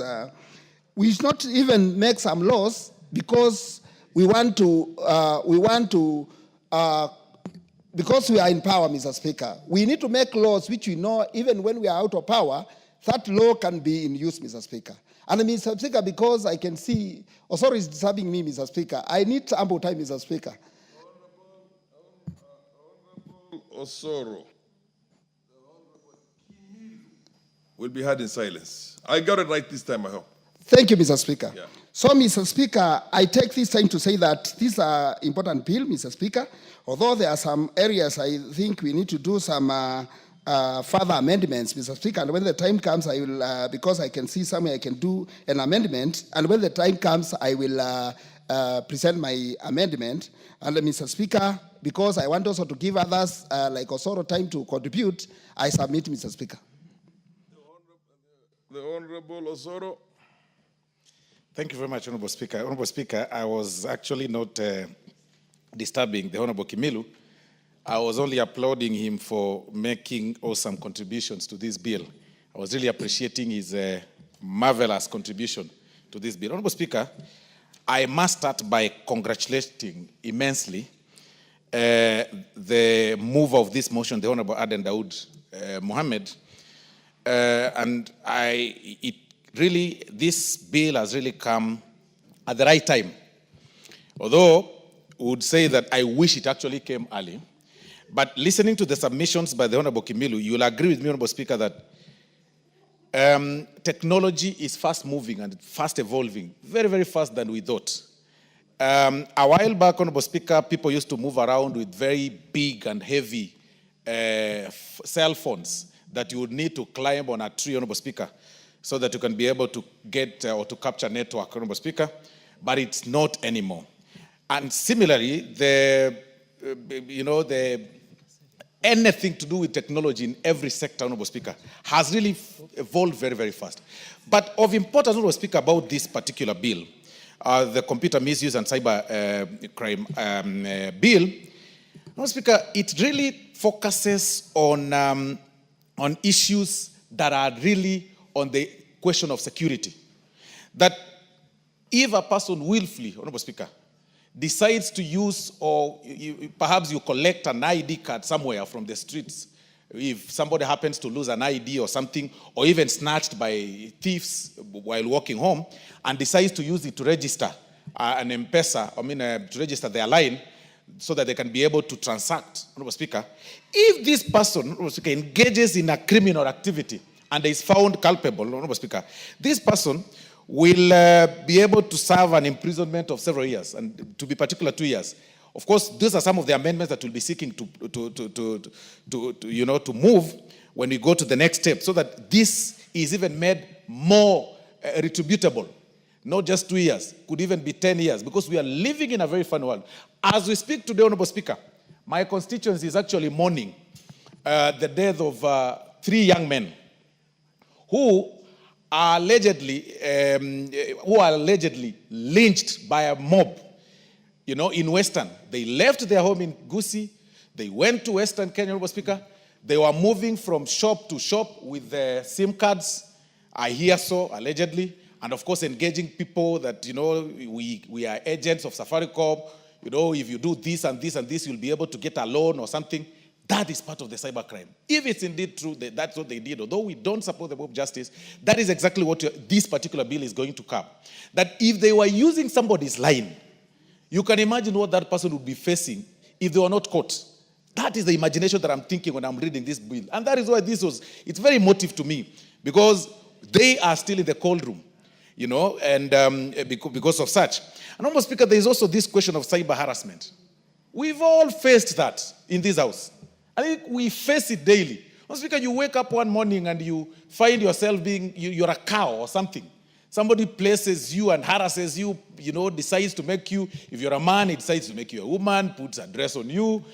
Some decide to even place some head of a dog on you because they don't like your opinion, because we are too intolerant as a country. And it is extremely bad. This particular bill seeks to stop that. Honorable Speaker, when we had the Gen Z protests across in our region, Honorable Speaker, there was a particular person, Honorable Speaker, that took an image or a photo of my house, and he must be a neighbor of mine, and he was sharing all over and telling people that, this gentleman lives in this place, we can give you direction, you come over here and do this and this. This particular bill stops that. It makes that particular act a crime.